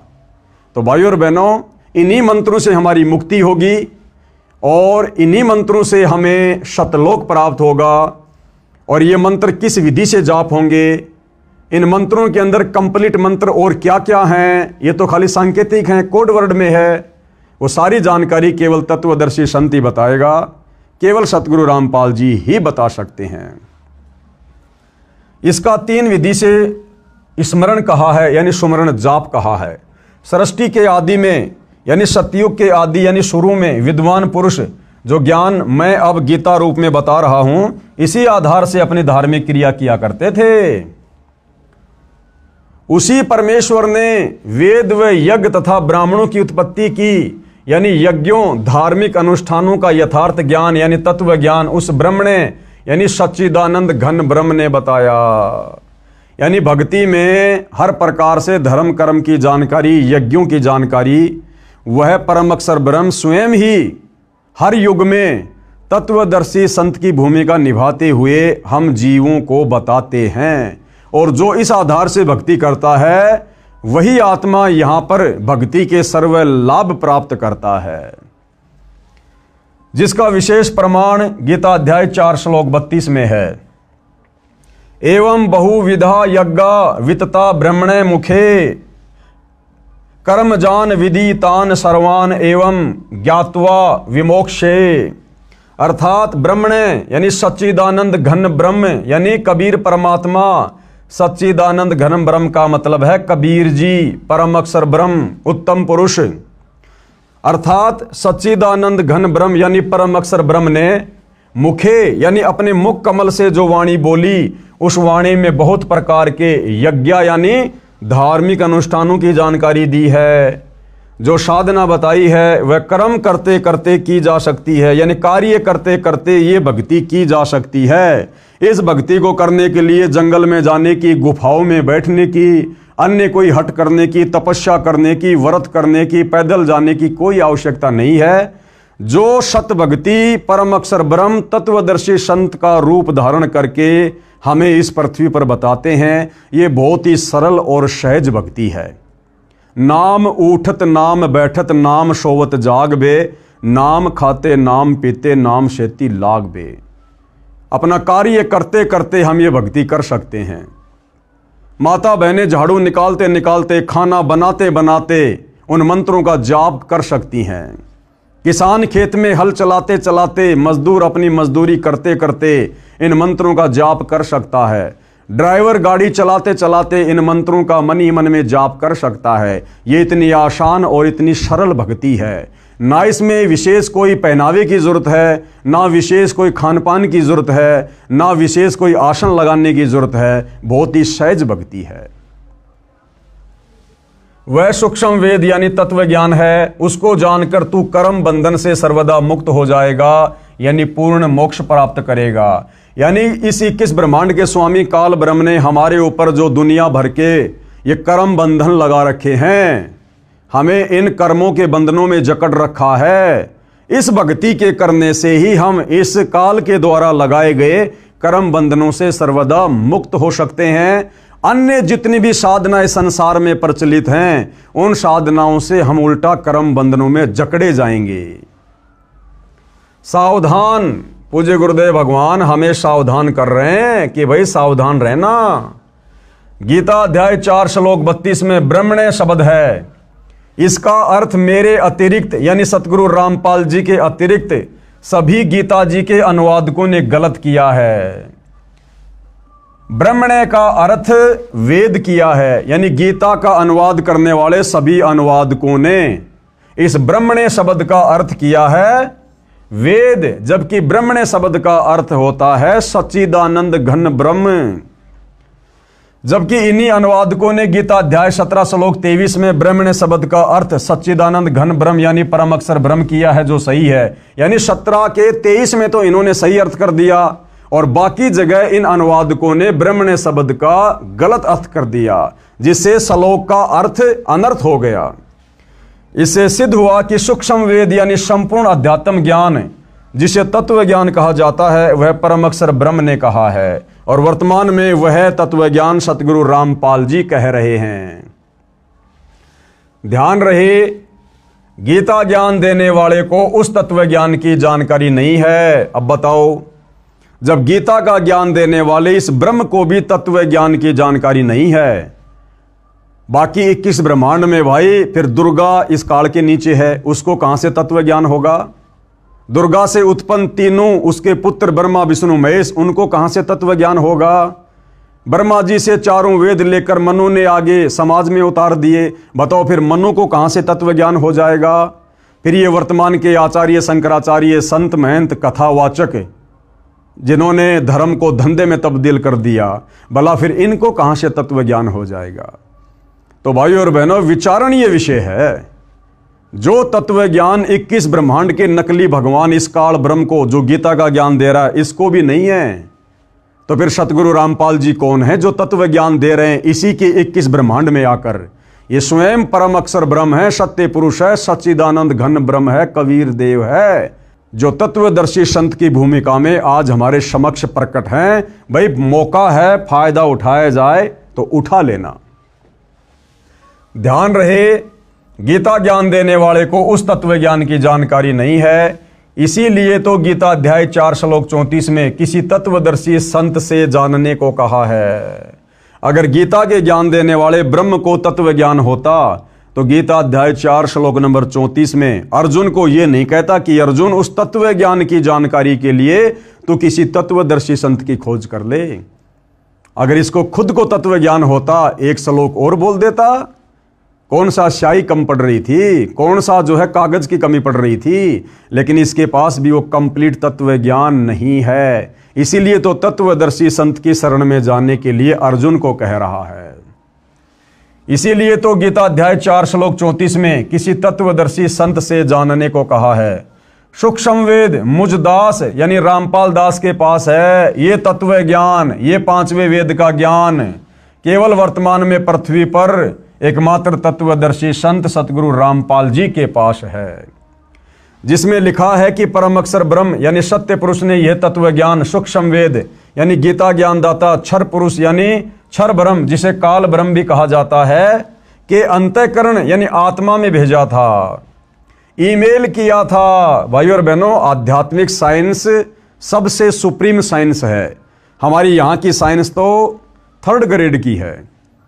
यहाँ की साइंस से लाखों गुना उत्तम साइंस तो देवताओं की है, और देवताओं से भी अरबों खरबों ज्यादा उत्तम साइंस बढ़िया परम अक्षर ब्रह्म की है, सतलोक में है। तो परमेश्वर ने जब इस काल ब्रह्म को दुर्गा समेत और हम सभी आत्माओं समेत सतलोक से निष्कासित कर दिया था 21 ब्रह्मांडों सहित, उसके बाद परमेश्वर जी ने ये सूक्ष्म वेद वाला ज्ञान इस काल ब्रह्म ज्योति निरंजन के अंतःकरण में डाल दिया था। अंतःकरण में एक आध्यात्मिक साइंस है भाइयों और बहनों, धीरे धीरे समझ में आएगी जब हम सतगुरु रामपाल जी के सत्संग सुनना शुरू करेंगे। दास ने आपको पिछले वीडियो में बताया था कि जब इस काल ब्रह्म ने उस ज्ञान को देखा पढ़ा तो इसको चिंता हो गई कि इसमें तो मेरी सारी सच्चाई बोल रखी है। अगर ये सच्चाई नीचे 21 ब्रह्मांड के इन प्राणियों को पता चल गई तो भैया कोई भी मेरी भक्ति नहीं करेगा, और फिर मैं खाऊंगा क्या, मेरे भोजन का क्या होगा।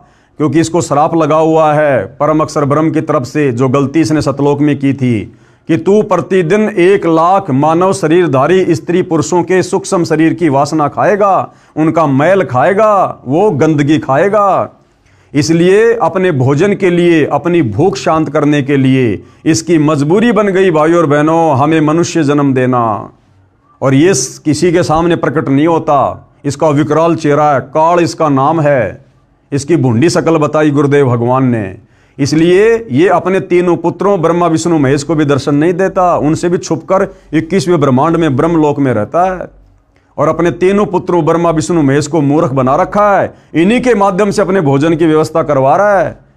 श्री ब्रह्मा जी से रजोगुण के प्रभाव से जीवों की उत्पत्ति करवाता है, और श्री विष्णु जी से सतोगुण के प्रभाव से एक दूसरे को मोह माया में जकड़ के रखता है घर परिवार में, और श्री शंकर जी के तमोगुण के प्रभाव से आपस में मन मुटाव करवा के, लड़ाई झगड़ा करवा के, एक्सीडेंट करवा के हमारी मृत्यु करवा देता है।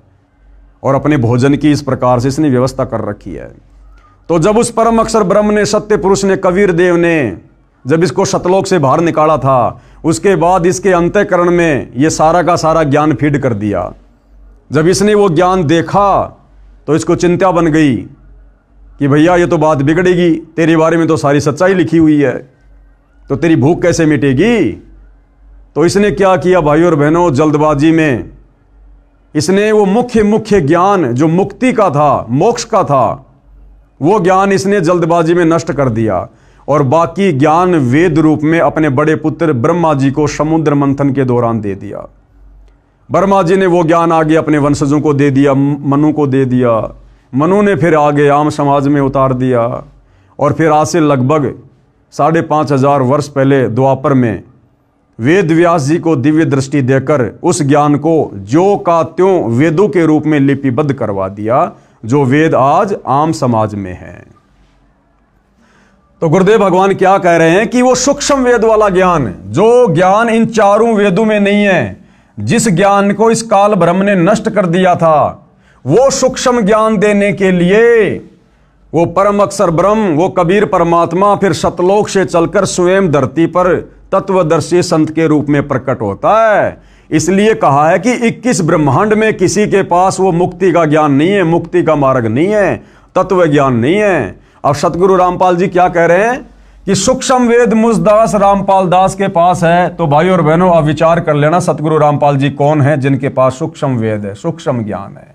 ये स्वयं परम अक्षर ब्रह्म है, जिसमें लिखा है कि परम अक्षर ब्रह्म यानी सत्य पुरुष ने यह तत्व ज्ञान सूक्ष्म वेद गीता ज्ञान दाता क्षर पुरुष, इस काल को क्षर पुरुष भी कहते हैं। क्षर का मतलब होता है नासवान, जिसकी जन्म और मृत्यु होती है। क्षर पुरुष यानी क्षर ब्रह्म, जिसे काल ब्रह्म भी कहा जाता है, इसके अंतःकरण में, इसकी आत्मा में भेजा था, ईमेल किया था, उसने अपने श्वासों द्वारा बाहर निकाल कर पढ़ा। इसने देखा कि इसमें परम अक्षर ब्रह्म का ज्ञान है, यानी सतलोक का ज्ञान है, इसमें तो पूर्ण परमात्मा का भी ज्ञान है, वहां का सुख तथा यहां काल लोक का दुख लिखा है। इसने विचार किया कि यदि मेरे 21 ब्रह्मांडों में रहने वाले प्राणियों को सत्यलोक के सुख का तथा उसमें जाने वाली भक्ति का पता चला तो सब भाग जाएंगे, मेरी सुधा यानी भूख कैसे शांत होगी। इस डर से इसने वह ज्ञान सूक्ष्म वेद से निकाल दिया और शेष ज्ञान समुद्र में छुपा दिया, जो आगे चलकर इसके बड़े पुत्र ब्रह्मा को प्राप्त हुआ। सूक्ष्म वेद के अनुसार सागर मंथन के समय 4 वेद निकाले, वे ब्रह्मा जी ने पढ़े। फिर यही वेद ज्ञान काल ब्रह्म ने ब्रह्मा का रूप धारण करके सूर्य देव को बताया। सूर्य देव कौन? ये आग का गोला नहीं, इस आग के गोले सूर्य के ऊपर जिस देव का कंट्रोल है, आधिपत्य है, वो सूर्य देव जो मनुष्य रूप में है, देव रूप में है। जिस प्रकार भाइयों और बहनों परिवहन मंत्री होता है, तो परिवहन मंत्री कोई परिवहन का साधन थोड़ी होता है, कोई बस थोड़ी होती है, कोई ट्रक थोड़ी होता है। परिवहन मंत्री मतलब वो एक व्यक्ति है, इंसान है, जो परिवहन के साधनों पर कंट्रोल रखता है। इसी प्रकार सूर्य देव एक देवता अलग है, और ये जो सूर्य है, आग का गोला, ये एक अलग है। फिर यही वेद ज्ञान काल ब्रह्म ने ब्रह्मा का रूप धारण करके सूर्य देव को बताया। सूर्य ने अपने पुत्र ऋषि स्वयंभू मनु को चारों वेदों वाला ज्ञान बताया। वह सतयुग का समय था। फिर इस काल ब्रह्म ने ब्रह्मा रूप धारण करके सूर्य ऋषि को बताया। गीता अनुसार गीता ज्ञान देने वाले काल ब्रह्म ने वेद ज्ञान सूर्य से कहा। सूर्य ने अपने पुत्र मनु को बताया। मनु ने अपने पुत्र इक्ष्वाकु को बताया। फिर कुछ राज ऋषियों ने सुना। 4 युग, सतयुग जो 17,28,000 वर्ष का है, त्रेता युग जो 12,96,000 वर्ष का समय है, द्वापर युग जो 8,64,000 वर्ष का समय है, और कलयुग जो 4,32,000 वर्ष का समय है। विशेष इससे दास ये सिद्ध करना चाहता है कि जिस समय श्रीमद् भगवद गीता का ज्ञान अर्जुन को बताया, उस समय सतयुग त्रेता युग पूरे जा चुके थे। यानी भाइयों और बहनों, जिस समय इस काल ब्रह्म ने महाभारत के युद्ध में, कुरुक्षेत्र के मैदान में ये गीता जी का ज्ञान बोला था, उससे पहले तो सतयुग 39 लाख वर्ष बीत चुका था। और ये ज्ञान भाइयों और बहनों सतयुग में 1 लाख वर्ष के बाद धीरे धीरे नष्ट होना शुरू हो गया था ये वेद ज्ञान। अब ये बीच में कितना गैप हो गया, लगभग 38 लाख वर्ष तक दुनिया वेदों के अनुसार नहीं बल्कि मनमाना आचरण करती हुई आ रही है। और अब सतगुरु रामपाल जी उसी वेद ज्ञान को, इसी गीता जी के ज्ञान को जब यथार्थ रूप में समाज में उतार रहे हैं, तो लोगों को स्वीकार करने में बड़ी दिक्कत आ रही है, क्योंकि लोग लोक वेद पर ज्यादा आधारित हो गए, कहीं सुनी बातों पर ज्यादा विश्वास करने लग गए, और कहते हैं कि संत रामपाल जी को क्या पता, ये तो कल आए हैं, ये हमारे बड़े बड़े साधु संत महात्मा ऋषि आचार्य शंकराचार्य जैसे चले गए, क्या उनको ज्ञान नहीं था? तो भाइयों और बहनों, किसको कितना ज्ञान था, ये सारी बातें आप जी इन वीडियो में देख रहे हैं। इस पवित्र पुस्तक हिंदू साहिबान नहीं समझे गीता वेद पुराण अपनी आंखों से देख रहे हैं। तो वर्तमान में सतगुरु रामपाल जी को, जो कि ये वेद ज्ञान, ये गीता ज्ञान, ये प्राय लुप्त हो चुका है। लोग शास्त्र विरुद्ध साधना को सत्य मानकर उस पर आरूढ़ हो चुके हैं। अब आम समाज में इस सत्य ज्ञान को उतारने में थोड़ी कठिनाई आ रही है, लेकिन भाइयों और बहनों, ये कलयुग की बिचली पीढ़ी है। सभी को परमात्मा ने अक्षर ज्ञान युक्त कर दिया है, सभी को शिक्षित कर दिया है, सभी सदग्रंथों का अनेक भाषाओं में ट्रांसलेट करवा दिया गया है। बुद्धिमान समाज है और अवश्य इस सच्चाई को स्वीकार करेगा, भले ही थोड़ा समय लगे। इससे दास ये सिद्ध करना चाहता है कि जिस समय श्रीमद् भगवद गीता का ज्ञान अर्जुन को बताया, यानी लगभग 5,500 वर्ष पहले द्वापर में, उस समय सतयुग त्रेतायुग पूरे जा चुके थे तथा द्वापर युग मात्र 100 वर्ष शेष था। वेद ज्ञान काल ब्रह्म ने सूर्य देव को दिया। सूर्य ने अपने पुत्र वैश्वत मनु जी को सतयुग के प्रारंभ में दिया।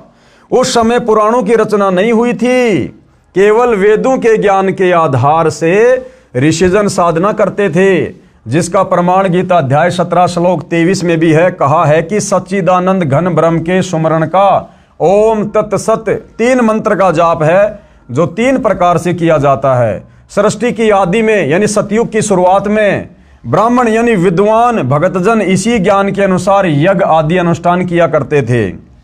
कृपया ध्यान दें, गीता का ज्ञान वेद ज्ञान से सतयुग के शुरू में ब्रह्मा व मनु को मिला था।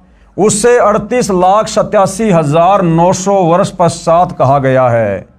यानी भाइयों और बहनों, जो वेद ज्ञान सतयुग की शुरुआत में भगत जन उस वेद ज्ञान के अनुसार भक्ति किया करते थे, वो वेद ज्ञान फिर सतयुग के बाद यानी 38,87,900 साल के बाद अब महाभारत के युद्ध में, कुरुक्षेत्र के मैदान में फिर से गीता जी के रूप में बोला गया। इतने वर्षों के बाद उसे 38,87,900 वर्ष पश्चात कहा गया है, जो लगभग 1,00,000 वर्ष तक यथारूप में रहा सतयुग की शुरुआत में। उसके पश्चात मनमाना आचरण प्रारंभ हो गया था। प्रमाण आगे बताया है।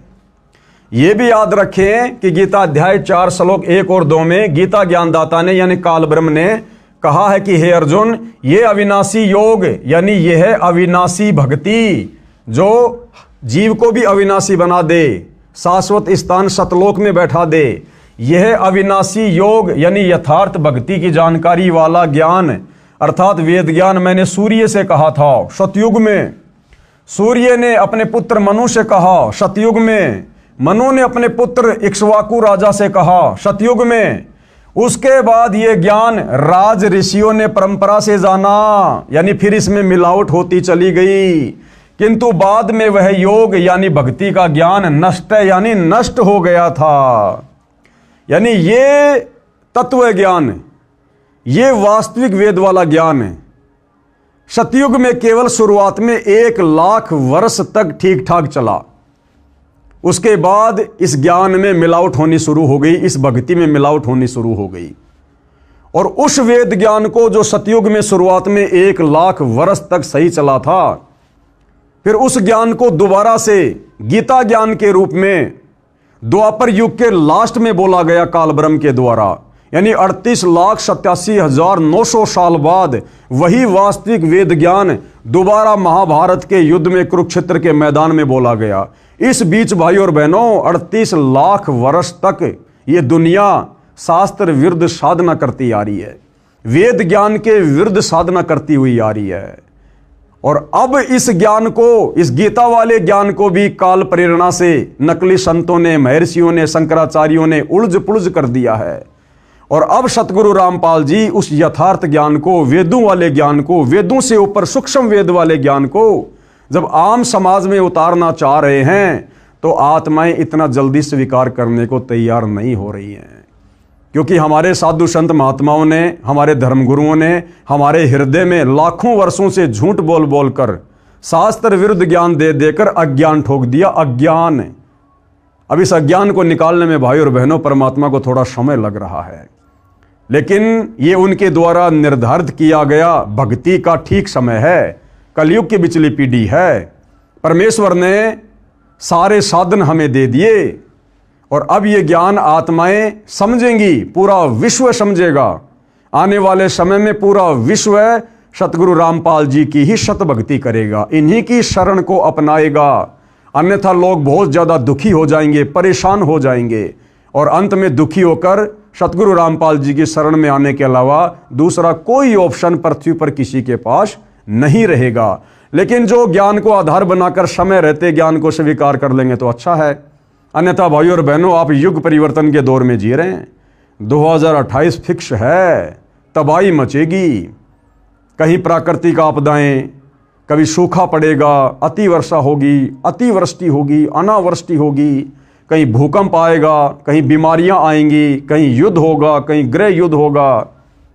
तो अंत में यदि सुरक्षा चाहिए तो सतगुरु रामपाल जी की शरण ही एकमात्र विकल्प है। और इस अनुसार जो शास्त्र विधि अनुसार ज्ञान सतगुरु रामपाल जी बता रहे हैं, भक्ति दे रहे हैं, इस शास्त्र विधि अनुसार इस ज्ञान को, इस भक्ति को, इस योग को हमने अंत में अपनाना पड़ेगा। दूसरा कोई तरीका सुख प्राप्ति का नहीं है। किंतु बाद में वह योग यानी भक्ति का ज्ञान नष्ट यानी नष्ट हो गया था, यानी लुप्त हो गया। इससे स्पष्ट होता है कि सतयुग में लगभग 1,00,000 वर्ष तक जो वर्तमान में गीता ज्ञान है, वेद ज्ञान के आधार से साधना की जाती रही। उसके पश्चात मनमाना आचरण शुरू हो गया था, क्योंकि राजा इक्ष्वाकु का परपौत्र नाभि राज हुआ, जो कि अयोध्या का राजा था, तथा अंतिम कुलकर यानी कुल की मर्यादा का पालन करने वाला अर्थात वेद ज्ञान अनुसार साधक था। यानी सतयुग की शुरुआत में अयोध्या का राजा नाभिराज, जिसने लगभग 1 लाख वर्ष तक अयोध्या में राज किया, तो नाभिराज तक तो भाई और बहनों ये वेद ज्ञान था, वेद ज्ञान अनुसार भक्ति होती थी। नाभिराज के बाद में अयोध्या की गद्दी पर बैठा उसका बेटा ऋषभदेव। ऋषभदेव जैन धर्म के लोग जिसे अपना प्रथम तीर्थकर मानते हैं, जैन धर्म का उत्पत्ति कर्ता मानते हैं। तो नाभिराज के बाद सतयुग में अयोध्या का राजा बना ऋषभदेव, और उस ऋषभदेव ने भाई और बहनों फिर मनमाना आचरण करना शुरू कर दिया था। उसने फिर भूखा रहकर साधना करना, व्रत करना, मुंह में पत्थर लेकर साधना करना, नंगा रहकर जंगल में जाकर साधना करना, उसने फिर इस वेद ज्ञान के विपरीत साधना शुरू कर दी थी। और उसी समय से यानी सतयुग 1 लाख वर्ष बीतने के बाद से लेकर वर्तमान समय तक, जब तक सतगुरु रामपाल जी ने सन 1994 से वापस ये यथार्थ शतभक्ति देनी शुरू नहीं की थी, तब तक भाई और बहनों ये दुनिया मनमाना आचरण करती हुई आ रही है। क्योंकि राजा इक्ष्वाकु का परपौत्र नाभिराज हुआ, जो अयोध्या का राजा था तथा अंतिम कुलकर यानी कुल की मर्यादा का पालन करने वाला अर्थात वेद ज्ञान अनुसार साधक था। उसके बाद नाभिराज का पुत्र राजा ऋषभदेव हुआ, जो जैन धर्म का प्रथम तीर्थकर हुआ, जिसने शास्त्र विधि त्याग कर मनमाना आचरण करके साधना की, भक्ति की।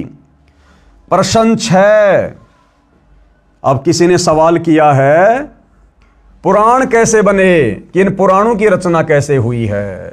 इन पुराणों की रचना भी भाई और बहनों मनमाने तरीके से हुई है, मनमाने तरीके से। पुराणों में भी यथार्थ भक्ति नहीं है। उत्तर कृपया ध्यान दें, यह वेद ज्ञान यानी जो गीता में बताया गया है सतयुग के प्रारंभ में यानी शुरुआत में, यानी लगभग 1 लाख वर्ष सतयुग बीत जाने के बाद ही समाप्त हो गया था। इसका प्रमाण कहां है?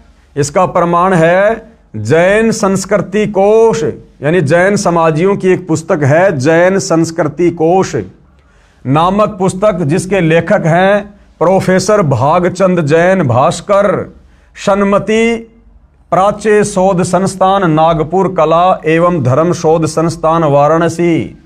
इसके प्रकाशक हैं डॉक्टर प्रेम शंकर द्विवेदी।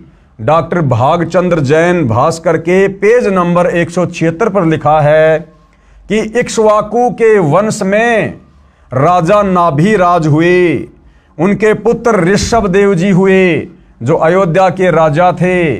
ऋषभदेव राज त्याग कर 1 वर्ष तक निराहार रहे, यानी भूखे रहे, व्रत किया। अब ये व्रत करना ना गीता में है ना वेद में है।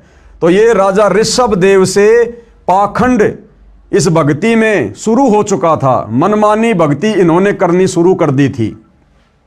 यानी कुछ नहीं खाया, फिर जंगल में चले गए, 1000 वर्ष तक घोर तप किया। अब ये घोर तप करना ना गीता में लिखा है ना वेदों में। गीता जी तो मना कर रही है कि जो साधक तप करते हैं वो शरीर में विराजमान परमात्मा को और शरीर के कमल चक्रों में विराजमान देवताओं को भी दुखी करते हैं, वो तो राक्षस स्वभाव के जान, और उनको तो मैं घोर नरक में डालता हूं। अब बताओ, सतयुग में राजा ऋषभदेव ने उस समय यह तप करना शुरू कर दिया था, वेद विरुद्ध साधना। 1000 वर्ष तक घोर तप किया, जो जैन धर्म के प्रथम तीर्थकर हुए। इसके पश्चात धर्म देशना यानी नाम दीक्षा देने लगे, मनमुखी रूप से नाम देने लगे। और प्रथम नाम उपदेश उस ऋषभदेव ने अपने पुत्र यानी भरत के पुत्र मरीचि को दी। किसको दी? अपने पुत्र भरत के पुत्र मरीचि को दी। इसी मरीचि को वैदिक धर्म का प्रवर्तक माना जाता है। यही आत्मा आगे चलकर जैन धर्म का 24वां तीर्थकर महावीर जैन बना। अब बताओ, ऋषभदेव ने अपने पोते मारीचि को नाम दीक्षा दी और ऋषभदेव खुद वेद ज्ञान के विरुद्ध साधना करने लग गया था। तो जिसको वो नाम उपदेश देगा वो भी तो वही साधना करेगा वेद विरुद्ध। तो अपने पुत्र मारीचि को उसने प्रथम नाम दिया और वही मारीचि वाली आत्मा आगे चलकर लाखों वर्ष बाद जैन धर्म का 24वां तीर्थकर महावीर जैन हुआ। तो बताओ भाई और बहनों, जब सतयुग में जैन धर्म के प्रवर्तक ऋषभदेव ने ही वेद विरुद्ध साधना शुरू कर दी थी। जो जैन धर्म के 24वें तीर्थकर महावीर स्वामी के पास, महावीर जैन के पास भला वेद अनुसार साधना कहां से होगी? और जब आप पढ़ेंगे जैन समाज की पुस्तक आओ जैन धर्म को जाने, उसमें साफ साफ लिखा है कि महावीर जैन ने अपने जीवन काल में 363 पाखंड मत चलाए। यानी बहुत सारे पाखंड मत तो ऋषभदेव जी ने शुरू कर दिए थे, और फिर महावीर जैन ने भी कमी नहीं छोड़ी, 363 पाखंड मत चला के चला गया। नंगा रहना, मुंह पे पट्टी बांधना, प्याज लहसुन नहीं खाना, सूर्य अस्त होने से पहले भोजन कर लेना, दुनिया भर के पाखंड मत चला के निकल पड़ा। यही आत्मा आगे चलकर, कौन सी आत्मा? मारीची वाली आत्मा, जिसने ऋषभदेव से यानी अपने दादाजी से नाम उपदेश लिया था। यही आत्मा आगे चलकर जैन धर्म का 24वां तीर्थकर महावीर जैन बना। जिस साधना को श्री ऋषभदेव जी करते थे वही साधना अपने प्रथम शिष्य मरीची को दी। आगे पढ़ोगे, मरीची यानी महावीर जैन की दुर्गति का प्रमाण है। और ऋषभदेव के द्वारा बताई गई शास्त्र विरुद्ध साधना करने से उस मारीची वाले जीव की क्या क्या दुर्गति हुई, फिर कैसे कैसे उसने जीवन भोगे। आगे पढ़ोगे, मारीची यानी महावीर जैन की दुर्गति का प्रमाण है।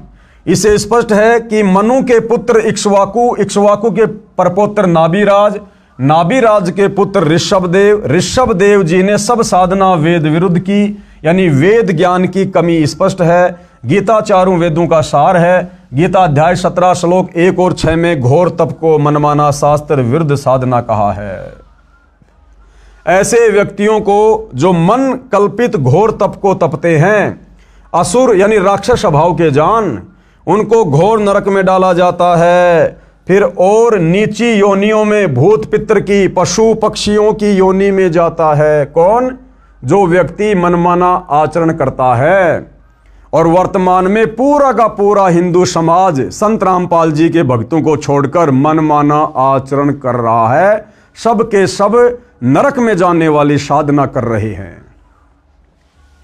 गीता अध्याय 17 श्लोक 5, जो मनुष्य शास्त्र विधि से रहित केवल मनमाना, जो वेदों व गीता शास्त्रों में कहीं नहीं है, जैसे राधे राधे श्याम मिला दे, ओम नमो भागवते वासुदेवाय नमः, व्रत करना, तीर्थों पे जाना, मूर्ति बनाकर पूजना, मंदिरों में जाना, मस्जिदों में जाना, चर्चों में जाना, गुरुद्वारा बनाकर पूजा करना, तप करना, पैदल यात्रा करना, कावड़ लेके आना, ये वेदों में और गीता जी में कहीं नहीं है। ये मनमाना आचरण है, और ये मनमाना आचरण करने वाला अंत में नरक का भागी होता है, क्योंकि ये साधना वेद और गीता के विरुद्ध है।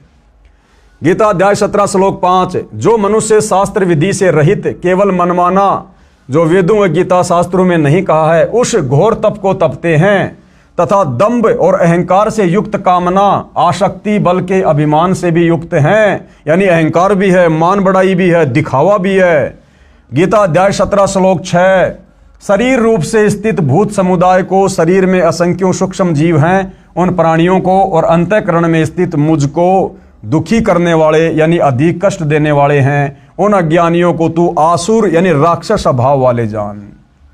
यानी जो व्यक्ति वेद और गीता विरुद्ध साधना करता है, जो व्यक्ति तत्वदर्शी संत की शरण में आकर शास्त्र अनुकूल सत भक्ति नहीं करता, भाई गीता ज्ञानदाता कह रहा है कि वो तो राक्षस स्वभाव को धारण किया हुआ मनुष्य में नीच व्यक्ति है, उसको तो मैं घोर नरक में डालूंगा। तो आज सतगुरु रामपाल जी के पंथ में उनके भक्तों को छोड़कर 99.99% हिंदू समाज, मुसलमान समाज, सिख समाज, ईसाई समाज, पूरे विश्व के प्राणी शास्त्र विरुद्ध, वेद विरुद्ध, गीता विरुद्ध मनमाना आचरण, मनमानी भक्ति कर रहे हैं। देख लेना भैया क्या बनेगी। ऋषियों ने मनमाना आचरण तथा कुछ वेद के आधार से ओम नाम का जाप किया तथा हठ योग, घोर तप किया, समाधियां लगाई, अपनी अपनी साधना का अनुभव बताना शुरू किया, शिष्य बनाने लगे। उनको जो ज्ञान ब्रह्मा जी से सुना था वह तथा कुछ अपना अनुभव हुआ, उसको मिलाकर पुराणों की रचना की। इस प्रकार से भाई और बहनों ये 18 पुराणों की रचना हुई है। ये वेद अनुसार साधना तो सतयुग की शुरुआत में नष्ट हो गई थी। उसके बाद में सुना सुनाया ज्ञान और मनमानी भक्ति आगे चलने लगी। फिर आगे जितने भी बड़े बड़े साधु संत महात्मा ऋषि हुए हैं, दुर्वासा जैसे, वशिष्ठ जैसे, विश्वामित्र जैसे, मार्कंडे जैसे, इन लोगों ने कुछ एक साधना तो थोड़ी बहुत वेदों से निकाल ली और कुछ एक इन्होंने समाधि अवस्था में जो भी इनको अनुभव हुआ उसको मिलाकर गोल मटोल करके अपना अनुभव इन्होंने पुस्तकों के रूप में लिख दिया और समाज में पेश कर दिया, जिसको हम कहते हैं पुराण। तो भाइयों और बहनों, इन 18 पुराणों में जो ज्ञान वेदों से मेल खाता है, जो ज्ञान गीता जी से मेल खाता है, वो तो सत्य है, वो हमें स्वीकार्य है। और इन 18 पुराणों का जो ज्ञान वेद और गीता के ज्ञान के विरुद्ध है, वो किसी काम का नहीं है, वो कूड़ा करकट है। उनको जो ज्ञान ब्रह्मा जी से सुना था वह तथा कुछ अपना अनुभव हुआ, उसको मिलाकर पुराणों की रचना की। जो महाभारत युद्ध के बाद व्यास जी ने 4 वेदों 18 पुराणों वाला ज्ञान महाभारत ग्रंथ, जिसमें श्रीमद् भगवत गीता भी लिखी है, तथा श्रीमद् भगवत यानी सुधा सागर जो राजा परीक्षित को ऋषि सुखदेव ने 7 दिन कथा सुनाई थी, वह ज्ञान श्रीमद् भागवत नाम से जाना जाता है। इन सब को लिपिबद्ध किया किसने? वेद व्यास जी ने कागज पर लिखा, जो आज आपके कर कमलों में है। विशेष ऋषियों ने एक दूसरे से सुना ज्ञान बताया, जिससे पवित्र पुराणों की रचना हुई। इसका प्रमाण आप देखें व पढ़ेंगे इसी पुस्तक के पेज नंबर 192 पर आगे। पर जहां शिव महापुराण की विद्वेश्वर संहिता के अध्याय 12 श्लोक 1:54 की फोटोकॉपी लगी है, वक्ता ऋषि सुत जी हैं, जो व्यास ऋषि का शिष्य है। कहा है कि मैंने जैसा व्यास जी से सुना वैसा कहता हूं। इससे सिद्ध है कि पुराणों का ज्ञान लोकवेद है, यानी सुना सुनाया ज्ञान है। कहा सुना यानी दंत कथा है, जो वेद विरुद्ध है, जिसका मुक्ति से कोई लेना देना नहीं है। प्रश्न नंबर 7, वेद, गीता तथा 18 पुराणों का ज्ञान एक समान हुआ, क्योंकि ऋषियों ने भी वेदों को पढ़ा, फिर भक्ति की, अपना अनुभव बताया, जो पुराण कहे जाते हैं। तो इसका उत्तर गुरुदेव दे रहे हैं, वेदों व पुराणों का ज्ञान एक समान नहीं है। पुराणों में कुछ ज्ञान वेदों का है, शेष ऋषियों के घर का है, जो व्यर्थ है, बेकार है, उनका खुद का अपना अनुभव है। और भक्ति मार्ग में खुद का अनुभव नहीं चलता। उदाहरण दिया गुरुदेव ने, मार्कंडे पुराण का उदाहरण दे रहे हैं गुरुदेव। अध्याय रोचे ऋषि की उत्पत्ति कथा प्रश्न 250 पर कहा है कि एक रुचि ऋषि था, जो वेदों को पढ़ता था। उसने विचार किया कि मनुष्य जीवन मोक्ष प्राप्ति के लिए मिला है, कि भाई मानव जन्म दुर्लभ है, ये मिले न बारंबार, जैसे तरवर से पत्ता टूट गिरे फिर बहुर न लगता डार। ये मनुष्य जन्म पूर्ण परमात्मा हमें केवल मोक्ष प्राप्ति के लिए, शत भक्ति के लिए देता है, कि मानव जन्म पाए कर जो नहीं रटे हरि नाम, भाई जैसे कुआ जल बिना फिर बनवाया क्या काम। तो रोचे ऋषि को इस बात का ज्ञान था कि ये जो मनुष्य शरीर है, ये केवल पूर्ण परमात्मा की सच्चे तत्वदर्शी संत से सत भक्ति लेकर मोक्ष करवाने के लिए मिलता है, कि मनुष्य जीवन मोक्ष प्राप्ति के लिए मिला है। इसलिए उसने न विवाह करवाया, न आश्रम का निर्माण किया, वेदों को जैसा समझा उसी अनुसार साधना करता था। उसकी उम्र 40 वर्ष हो गई थी। एक दिन उस ऋषि के पितामह यानी दादा तथा पर पितामह यानी उसका परदादा तथा पर पितामह का पिता यानी 3 दादाजी, एक पिता आकाश में दिखाई दिए। उस रोचे ऋषि के पूर्वज जो मर चुके थे, दादा परदादा उसका दादा, एक दिन उसको आकाश में दिखाई दिए। उससे पहले वो रोचे ऋषि वेदों के अनुसार सत भक्ति कर रहा था, लेकिन उसके पूर्वजों ने जो भूत बने हुए थे, उन्होंने उसको वेद विरुद्ध साधना पर लगा दिया।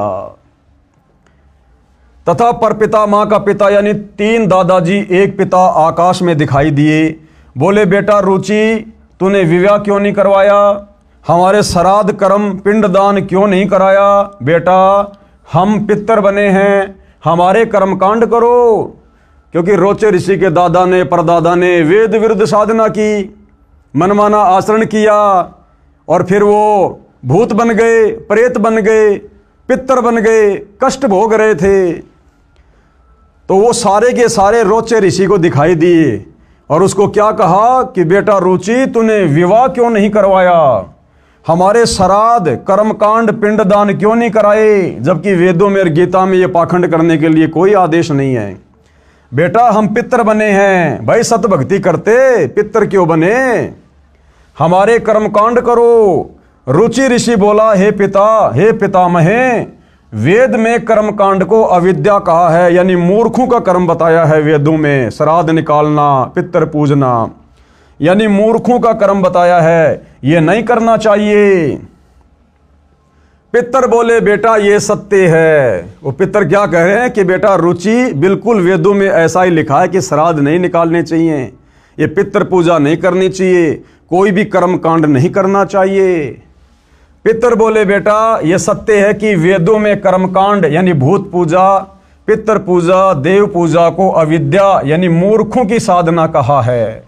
आप जिस मार्ग पर लगे हो, वो पूर्वज कहने लगे कि बेटा रुचि, आप जिस मार्ग पे लगे हो ना, जो वेदों के अनुसार साधना कर रहे हो, यह मोक्ष मार्ग है। बेटा हम बहुत दुखी हैं, हमारा कर्मकांड कर, विवाह करवाओ। चारों पितर भी ऋषि थे, इन्होंने वेद विरुद्ध भक्ति की, जिस कारण से पितर योनि में कष्ट उठा रहे थे, अपना जीवन नष्ट किया, अपने बच्चों को सुमार्ग छुड़वाकर, यानी रोचे ऋषि जो वेदों के अनुसार साधना कर रहा था, सुमार्ग पर लगा हुआ था, उन पितरों ने अपने उस बच्चे का सुमार्ग छुड़वाकर कुमार्ग में धकेल दिया। उसको डरा के, धमका के, लोभ लालच दे के कि पितर तेरा ये भला कर देंगे, पितर तेरा ये कर देंगे।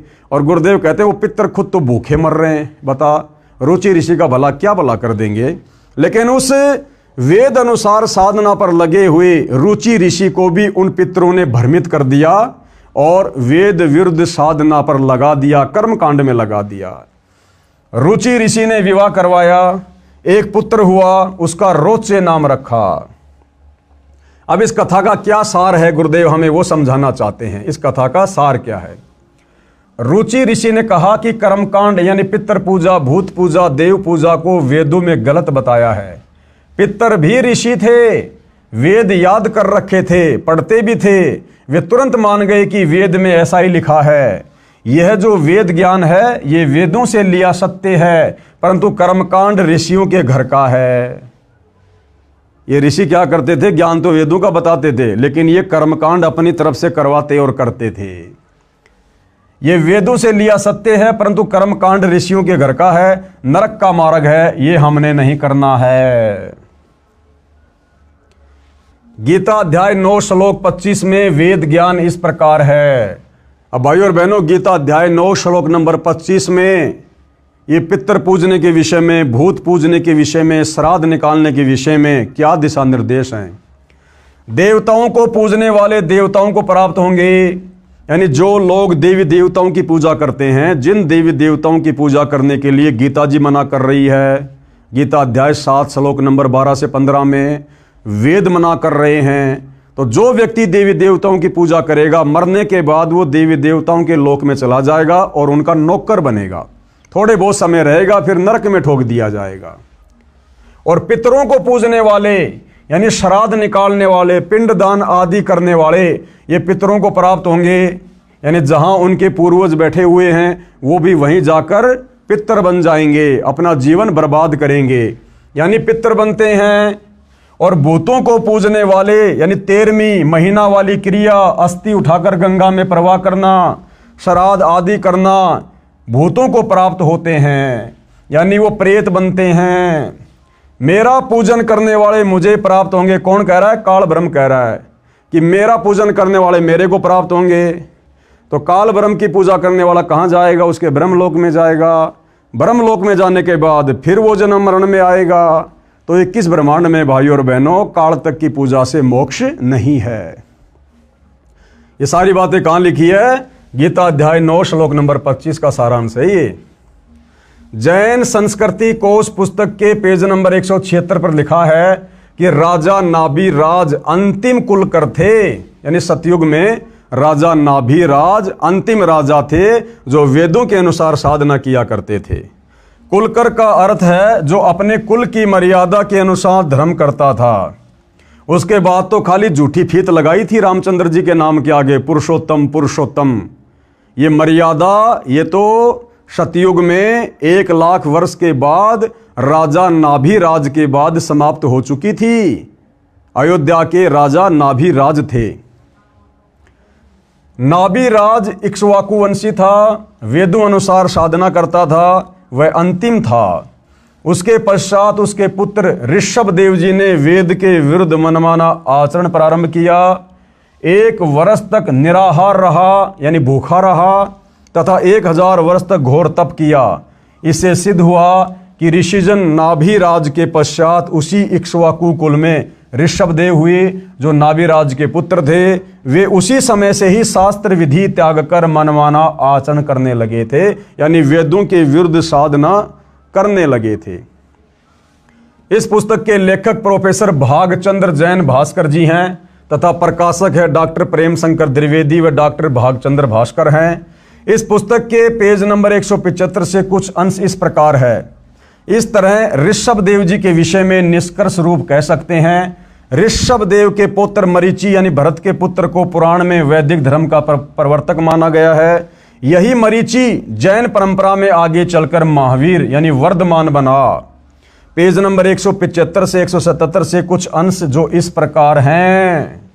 अब भाइयों और बहनों, वो मरीचि वाली आत्मा जिसने सतयुग में अपने दादा ऋषभ देव से नाम उपदेश लिया था, जो ऋषभ देव वेद विरुद्ध साधना किया करता था, और वही मारीची वाली आत्मा आगे चलकर महावीर जैन बना, जैन धर्म का 24वां तीर्थकर बना। अब सतयुग से वो मारीची वाली आत्मा किन किन योनियों में कितने कष्ट उठाती हुई आगे बढ़ी। 20 करोड़ बार गधा, 30 करोड़ बार कुत्ता, 10 करोड़ बार हाथी, कभी नपुंसक बना, कभी पेड़ पौधे की योनियां प्राप्त की, कभी वो बिल्ली बना, कभी देवता बना बीच बीच में। यानी कैसी कैसी दुर्गति उस मारीची वाली आत्मा की हुई, जिस मारीची वाली आत्मा ने ऋषभ देव से उपदेश लेकर भक्ति शुरू की थी। तो भाइयों और बहनों, वर्तमान में जितने भी जैनी हैं तो इनका क्या हाल होगा अगर इन्होंने सतगुरु रामपाल जी को अपना गुरु धारण करके और ये शास्त्र विधि अनुसार सत भक्ति शुरू नहीं की। तो भाइयों और बहनों, उस मारीची वाली आत्मा का फिर आगे चलकर क्या हुआ, वो सारा का सारा इतिहास हम कल रात्रि 9 बजे इसी पवित्र पुस्तक से, जिसका नाम है हिंदू साहिबान नहीं समझे गीता वेद पुराण, जो परम पूज्य परमेश्वर सतगुरु रामपाल जी ने अपने कर कमल से लिखी है, कल रात्रि 9 बजे दास के Facebook page Pawan Das is live पर सभी भाई बहन लाइव जुड़िए। आगे का संदेश हम कल समझेंगे। तो आज के वीडियो में केवल इतना ही। गुरुदेव भगवान हम सबको आशीर्वाद दे, हमारा मार्गदर्शन करे। बंदी छोड़ सतगुरु रामपाल जी भगवान की जय हो।